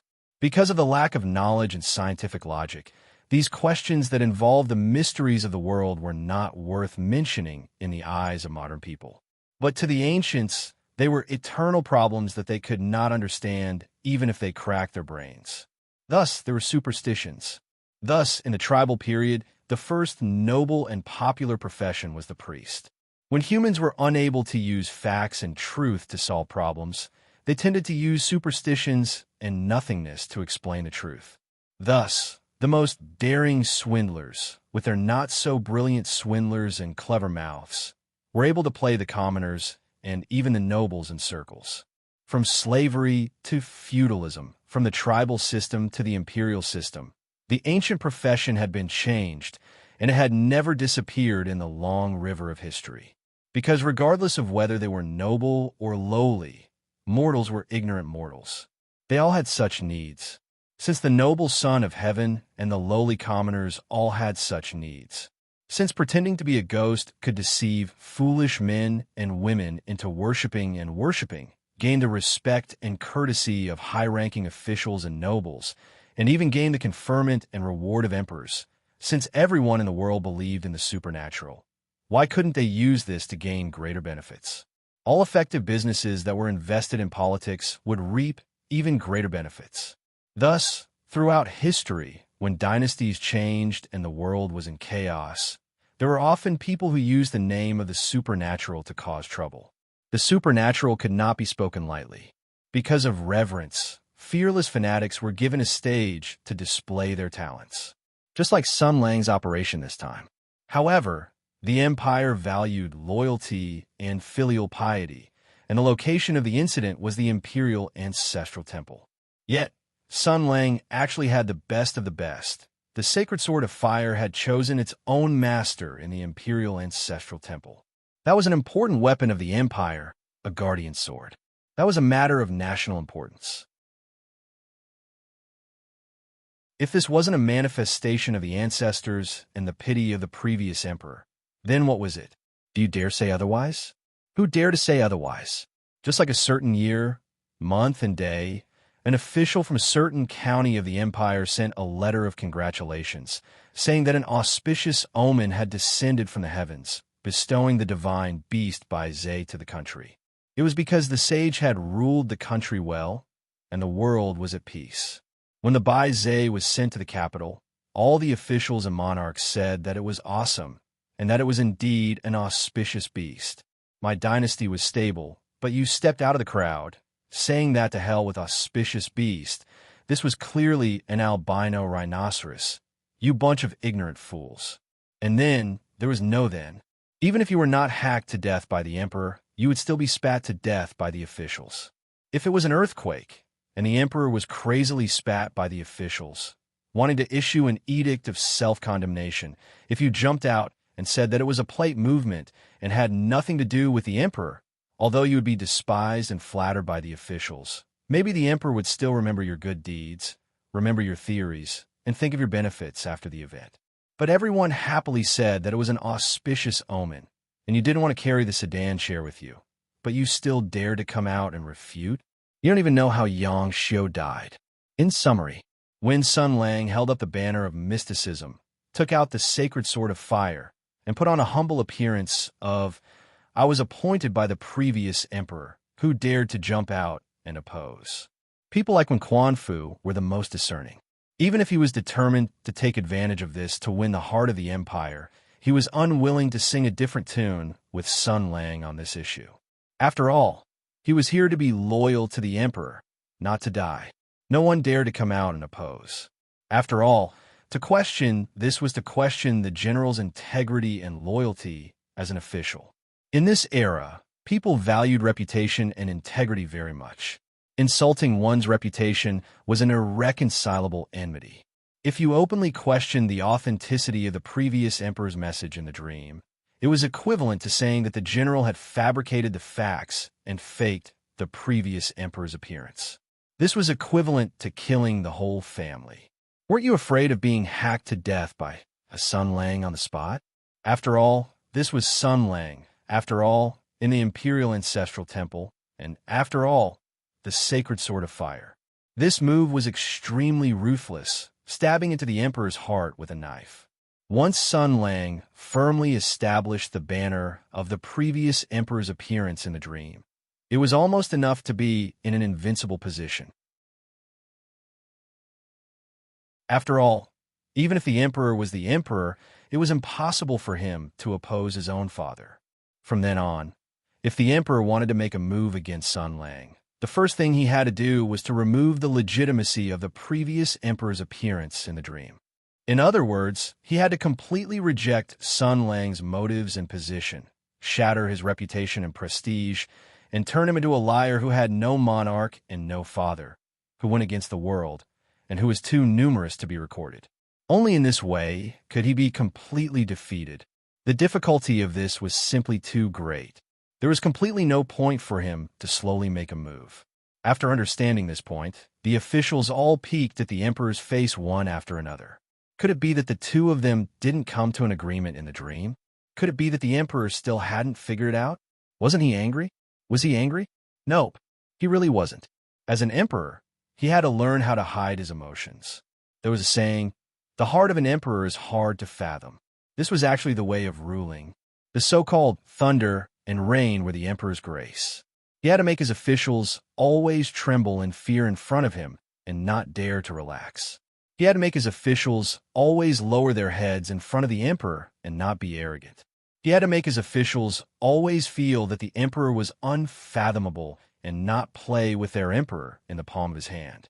Thus, when he saw Sun Lang raise the sacred sword and announce the previous emperor's matter, the emperor did not show any anger. He only watched quietly with a trace of an unfathomable smile at the corners of his mouth. Was he angry? No, he wasn't angry. Not only was he not angry, he even felt a bit of excitement in his heart. As long as the method was right and the angle was right, a bad thing could be turned into a good thing. The emperor had to be good at making decisions and knowing how to give up. He also had to deceive everyone. There was only gain when there was loss. Under the cover of the dragon robe, he quietly clenched his fists. Sun Lang, you really couldn't help it. The sacred sword in front of you is equivalent to me giving you the most important weapon of the country. With your mischievous personality, how could you resist? Can you resist this temptation?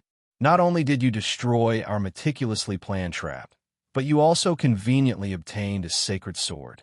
You must be very pleased, right? You must want to see our appearance of exploding with anger.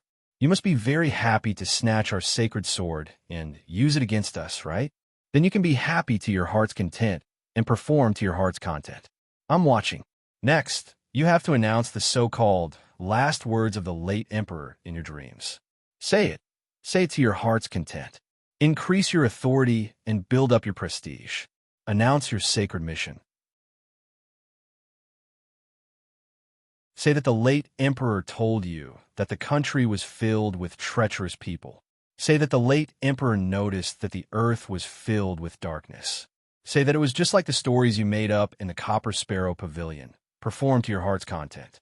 Pull on the late emperor's tiger skin to your heart's content. Climb to your heart's content. Don't forget, the higher you stand, the harder you fall. As the saying goes, you forget yourself. I'm waiting for you. When all the lies you made up are destroyed, can you imagine the backlash that will follow? You don't even know what kind of enemy you're facing. Because Sun Lang, your enemy is me, but I am the country.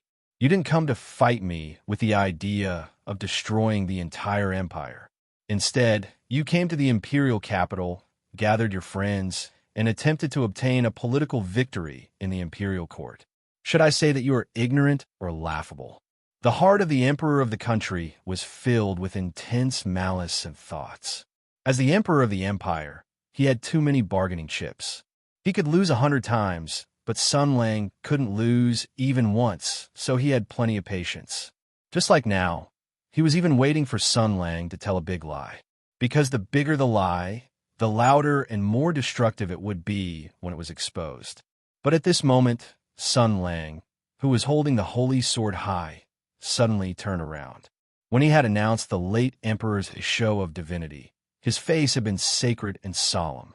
But when he looked at the emperor, his expression gradually became like D'Angelo De Niro's.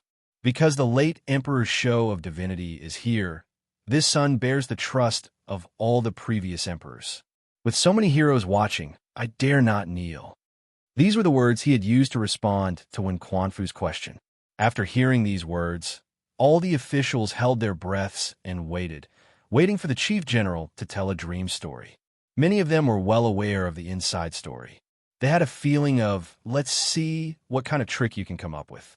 Even the emperor was waiting for Sun Lang to brag. But under everyone's expectations, Sun Lang turned around with a smile and said, Your Majesty, am I right?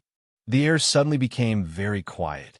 The mornings in the imperial capital seemed to be getting colder and colder. The officials looked at each other, almost thinking that they had missed a big part of the conversation. But their dumbfounded expressions proved that they hadn't. The chief general had indeed only said 2 sentences. In the face of Wen Quanfu's accusation, this was his reply. Because the late emperor's show of divinity is here, this son bears the trust of all the previous emperors. With so many heroes watching, I dare not kneel. Your Majesty, am I right? What the F***ck do I have for you? After responding in this way, Sun Lang still held the holy sword high. He turned around and showed a kind and gentle smile to Wen Quanfu. He nodded and said, Lord Wen, are you satisfied? Wen Quanfu subconsciously looked at the emperor with a weak gaze. Boss, is he right? The emperor, who was full of expectations, was kicked back by Sun Lang. It was like the golden sword flashing out of Ziegfeld. The ups and downs in his heart were difficult to describe with words. In Wen Quanfu's eyes, his fluctuating eyes were gloomy and angry. This almost scared Lord Wen to death. With his instinct as a scholar, he guessed that the emperor was not satisfied, so he boldly asked, Dare I ask the chief general, what did the late emperor say?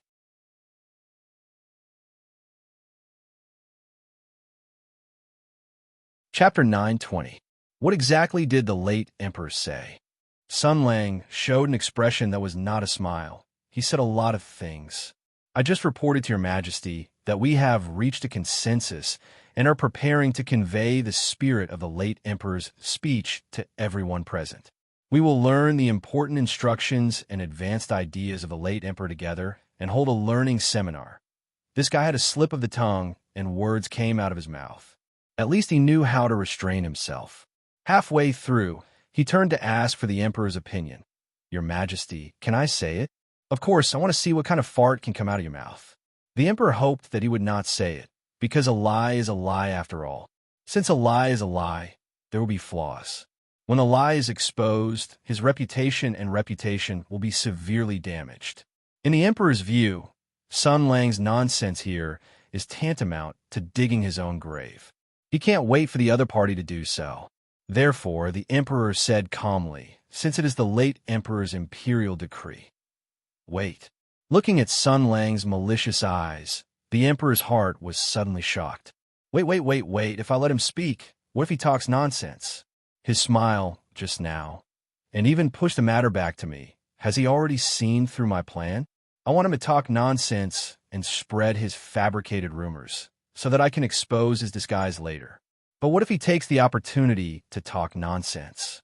For example, if he directly says something like your father said that he wants to marry his granddaughter to me, then in front of everyone, I will have to verbally agree to Sure-Er's marriage. This hateful guy, why does he keep staring at Tensei? Simply despicable. Thinking of this, thinking of Empress Tensei's extremely important position in his plan, the emperor immediately became worried. Now that he is getting older, most of his energy in recent years has been turned to the way of longevity. He doesn't just want to live for a few more years or even a few more decades. He wants an eternal will. He wants an immortal body. In the eyes of the emperor today, this matter is more important than anything else. The slightest change is not allowed. When a person is persistent or even paranoid about a matter, he will often lose sight of the overall situation. People who used to be meticulous and infallible would also become inconsiderate and thoughtless. Bestowing a marriage was definitely out of the question, because no one knew what Sun Lang, that little lunatic, would do. Marrying Tensei to him, even if it was just a betrothal, the probability of variables and accident happening was too high. Because of what happened 2 years ago, that brat probably hated my daughter to the core. Therefore, the emperor hesitated. After thinking for a moment, he slowly said, Let's just talk about the important matters of the imperial court. As for the private matters of the royal family, there's no need to talk about them here. Sun Lang put on an innocent and naive look, which made him look very despicable. He bit his finger. In fact, he could only bite the iron ring of the handguard. The scene was very unpleasant to the eyes. Important matters of the imperial court? Private matter of the Tian family? How to define it? For example, am general of Shinsei, and Empress is general of Tensei. Damn it, you really plan to say that, you bastard who is thinking about my daughter. The emperor finally couldn't take it anymore. He said with a sullen face, since you don't know, then don't talk about it. After all, it's a dream from the late emperor. I still have to think about it carefully before I announce it to the officials. Sun Lang raised his hand and said in a very pure tone, Keisu, your majesty, if I don't say it, Lord Wen's loyalty and bravery will make you suspect my motive for not worshipping your majesty. If I can't produce evidence, it's tantamount to lying. If Lord Wen takes the opportunity to make trouble and slander me, to the extent that I can't defend myself, or even be sent to prison by the imperial censor, then what should I do? Lord Wen's dry laugh stiffened. Damn it, this monkey who climbed up the pole, still pretending to be obedient after taking advantage of the situation. The emperor suppressed his anger. Fortunately, the supreme martial artist was no longer young and wouldn't be stubborn for this kind of empty ceremony. Anyway, Sun Lang was a traitor among traitors. He had no loyalty at all, whether he knelt or not. It was a big matter. There was no need to be entangled in such superficial matters.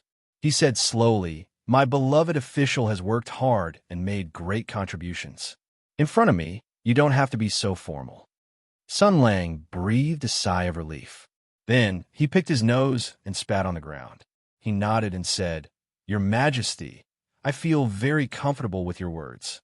In the horrified eyes of the crowd, he stretched out his steel boots as if nothing had happened and rubbed the spit on the ground with the soles of his shoes. It was very uncultured and unhygienic. The emperor couldn't bear it anymore. He said with a black face, I'm tired. I'll return to the palace now. You may leave. The chamberlain who was in charge of singing the ceremony hurriedly shouted, The emperor has set off. All the officials are sending him off. Wait a minute. Sun Lang stretched out his hand again. Under the mournful gaze of the chanter, he said loudly, Your Majesty, where is my Shinsei general's residence? Where are my guards? Where are my aides? I was just joking before. Do you really want me to use the same set of ceremonial guards with His Highness Empress? The emperor said stiffly, Ask the Minister of Rites and the Minister of Works. Sun Lang said considerately, I know the efficiency of the Ministry of Rites. After all, it's too difficult to gather a team like the one in Tensei Province. I also understand the efficiency of the Ministry of Works. After all, it takes a lot of time to build a mansion like the one in Jianshan Tensei General's residence. I understand that the court is busy and some of the work is more troublesome. But the problem is that I don't have any extra food right now. Right now, I'm staying at a high-end club called Copper Sparrow Terrace. Every night, I sleep in a lounge in the lobby. The price is very expensive. I really don't have a place to stay. So, the cost of prostitution, the cost of accommodation, will the court reimburse it? Do you want me to ask the Minister of Revenue? The 6 ministers each took a step back secretly and looked up at the sky at a 45-degree angle. The emperor said, Set off. Set off. The attendants didn't dare to delay any longer. The emperor's carriage came forward. The bells of the carriage rang, and all the officials retreated. The eunuchs were silent. Only Sun Lang was still chattering in the room. Your Majesty, I can put aside my personal treatment for now. What about Old Bai's posthumous title, funeral, and other matters? You should at least have a plan, right? The emperor was already seated in the carriage. He said indifferently, This matter has been discussed by the Martial Arts Hall. Then what about the case of Qi Lianyan, that poor child who spontaneously combusted on the street? After all, he used to be the sword master of Fire Obsidian. It's very embarrassing for him to die without knowing the cause. I'm afraid that our allies will be shocked. Sun Lang spoke very quickly. After all, Qi Lianyan was the victim's family. The victim. It's a murder case, big or small. In that case, I'm also a suspect. When the capital governor, Lord Bao, arrived at the scene, he immediately locked onto me. He looked as if he wanted to skin me alive. It scared me so much that my heart is still beating. If it weren't for the fact that a weakling like him couldn't defeat a powerful minister, I might be in prison right now." Among the crowd, the capital magistrate Bao, who had been shot in the air, couldn't help but seethe with anger. As a loyal subject, hearing Sun Lang's words getting more and more out of hand, he was already angry and speechless. Now that a pot was flying towards him, how could he tolerate it? Lord Bao's chest was filled with anger. He was about to say out loud that Sun Lang was a suspect. "Your Majesty," but before he could finish his sentence, Di Huaying was already prepared. She pushed Lord Bao to the ground and pressed down hard on his mouth. Lord Bao struggled with all his might, whimpering. However, his colleagues and officials around him all reached out to help him, holding his hands and feet down. The officials at the front understood tacitly. They consciously moved their feet to cover up the disgraceful scene behind them. Even the imperial censors, who were responsible for supervising the officials, pretended not to see anything. Some of them even secretly gave a thumbs up. If Blackie Bao really made a fuss, who knew what kind of trouble he would cause? Didn't this guy know how to read the atmosphere at all? Couldn't he see that His Majesty was already about to leave? If he insisted on making a fuss, he wouldn't be afraid that His Majesty would use him as a punching bag. Oh, he wasn't afraid. Seeing all this, the officials felt a slight ripple in their hearts. They sighed for a moment. Yes, he wasn't afraid. For this kind of person to be able to take the position of the capital magistrate for no reason, it was truly a goddamn miracle. But after this thought appeared, many people felt a little lost. Today's incident was a farce within a farce. It was absurd and laughable, but no one could laugh. Those who didn't know the truth didn't dare laugh. In their eyes, this was a battle between giants. The first lesson that officials taught newcomers was to protect themselves. Everything had to be planned out before acting. Otherwise, they would be smashed to pieces. And those who knew the inside story couldn't laugh. Most of them had seen Sun Lang in the past. He was high-spirited and full of mettle. Under the command of a mighty ruler, he displayed his talents. He was so perfect and flawless. It was as if he was the moral benchmark for all martial artists. He was like a flag that would never fall. This kind of person, whether people liked him or not, they would trust him and admire him.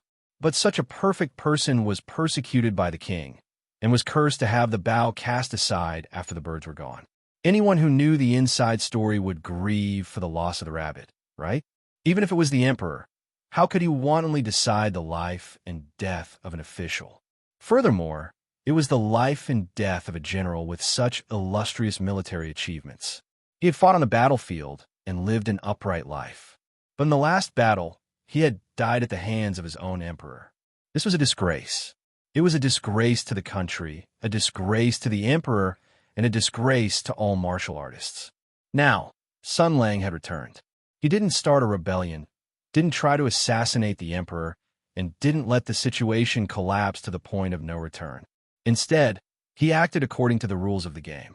This Sun Lang, who maintained the greatest rationality, made it so that many people couldn't criticize his actions that were slightly out of line. It was just that he jumped out a little. In any case, he was only focused on attacking the emperor. He didn't touch our cake. The matter didn't concern him, so he didn't care.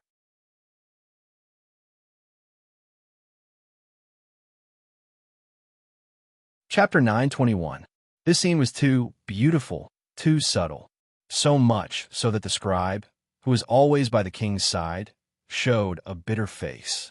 As the scribe who recorded the king's daily life and speech, he felt stressed because he didn't know how to write about what had happened today. The country had been established for hundreds of years, and it seemed that such an undignified thing had never happened. The emperor set off, and all the officials respectfully sent him off. Only General Shansei approached the left and right of the emperor, and he was extremely noisy.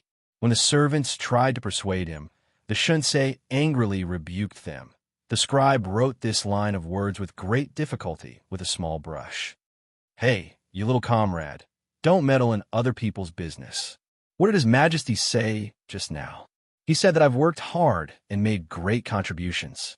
I'm a good marshal of the country and a good general of the people. In front of him, there's no need to be polite. What does that mean? Do you need me to translate? It means that I shouldn't treat myself as an outsider. General Shansei was scolding a pitiful servant. Think about it, Mayu. My master is about to leave. Can't I lean against the window and say a few words reluctantly? After that, Sun Lang turned back to look at the emperor's angry face. Your Majesty, am I right? The emperor gave him a dignified silence. Sun Lang couldn't help but raise his voice. Oh, Your Majesty, you don't have to give me a look. I know what I'm doing, and I won't say anything that I shouldn't say. After all, the enemy is very cunning. We have to be quiet. Your Majesty, don't worry. I'll definitely act according to orders and won't act without permission. Whether it's by Yue, Qilianyin, or the discovery in the Copper Sparrow Terrace, I'll wait for specific instructions from the central government. The emperor still didn't speak. The scribe was hesitant and slowly wrote on a shorthand board. Shinsei has repeatedly mentioned the matters of the deceased two sword saints. The emperor is extremely impatient. Then he shuddered and hurriedly crossed out this line. Although it was true, he couldn't write it like that. It wasn't a national matter, but the daily life of the king. He could be firm in the face of major issues, but now the emperor was obviously in a bad mood. Wasn't he asking for trouble by writing this? If she was so inconsiderate, the emperor would cut off her nipples.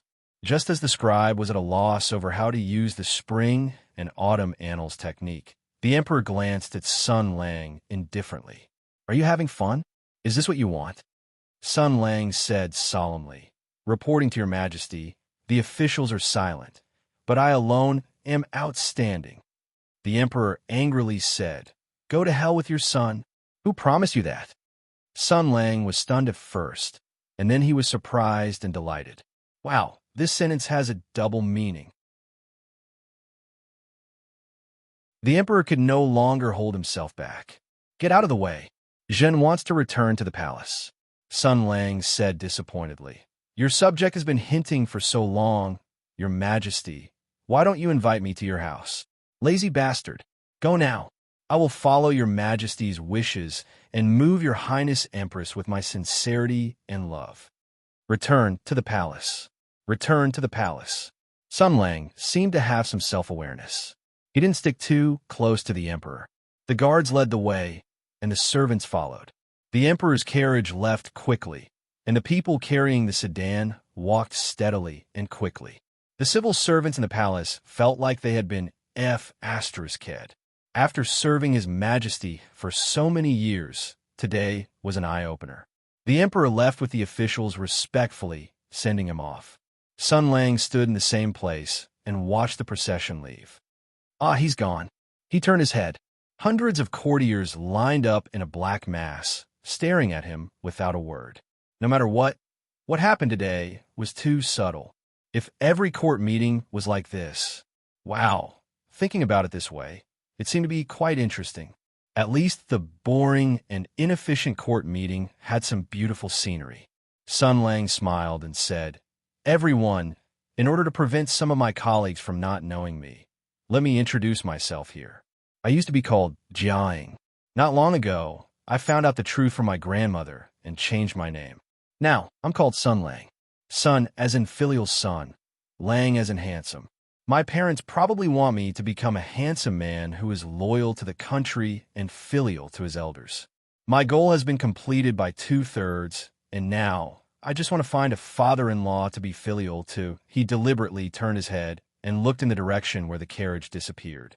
Unfortunately, the road to happiness is strewn with setbacks.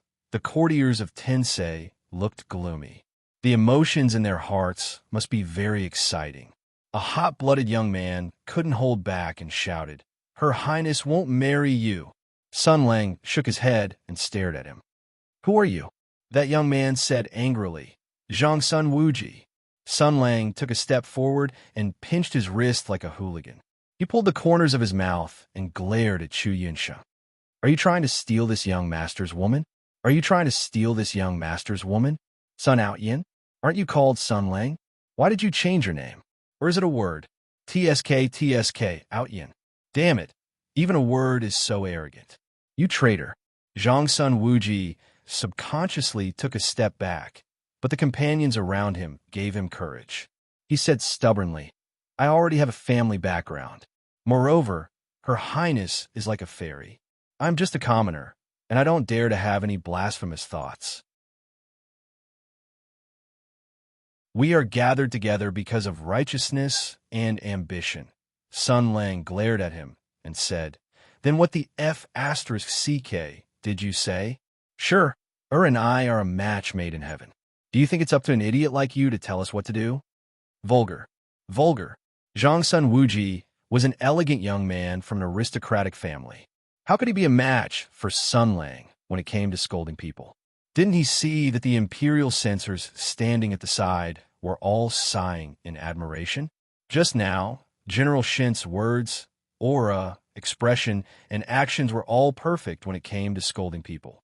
Sun Lang spat on the ground again and said proudly, Isn't it good to be vulgar? Anyway, you don't have any bad thoughts about my sure. That's the best. Otherwise, Zhang Sun Wuji gritted his teeth and said, Do you think you can do whatever you want? We are Her Highness officials. We will protect her and die for her. If you want to hurt her, you have to step over my dead body first. Sun Lang rolled his eyes and said, Wow, after I marry her, of course I can do whatever I want. Aren't you talking nonsense? In any case, little kid, listen carefully. He looked around and his tone became kind. He even stretched out his hand to tidy up Zhang Sun Wuji's clothes. Whoever dares to have any bad thoughts about my sure, he can wait. Every night, I will beat him up, cover him with a gunny sack, and kick him down there. I will do it very secretly. With my martial arts, no one will be able to catch me. Whoever dares to stop me, I will kick him too. What are you looking at? You still want to sue me? What a joke. I am just joking. I won't really do it, right? Right? This person didn't have any demeanor or dignity of a martial arts grandmaster. Everyone present felt a sudden chill. No one doubted Sun Lang's words. In fact, grandmasters from the military weren't very particular about this. Normal grandmasters were particular about their status, and there was a rule called self-respect. This meant that when a grandmaster attacked a junior martial artist of a lower level, if he failed, he would respect his status and wouldn't attack a second time. However, Sun Lang represented the Beast Faction grandmasters and didn't have such a broken rule and psychological burden. If the first time didn't work, he would attack a second time. What's the big deal? If he was happy, he could even attack separately. Today, tomorrow, he would attack again until he was satisfied. He would scatter lime, smash black bricks, stun people, put a gunny sack on them, do whatever it takes. If the first time didn't work, he would stare at you every day. He would ambush you, trip you, poison you, and take turns. There was no such thing as a grandmaster's demeanor. TSK. This guy was getting more and more shameless. He was harder to deal with than before, especially when Quan Fu, who subconsciously shrunk his neck. After all, they were still young and had overestimated the general's bottom line. They definitely didn't know that at this moment, General Shansei felt that it was a pity. In order to deal with the possible attacks in the court today, he had actually prepared two sets of plans. There were the legendary Plan A and Plan B. Plan B was more wild and bold. It was to directly drop weapons of mass destruction on the Golden Palace Hall. F***CK. You still want to go to court? You can all go eat seafood. However, after thinking about it, although it was very tempting, he decided not to do it. After all, the ridicule was too strong and the lethality was too great.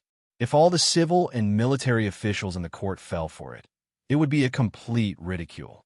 After all, they weren't stupid.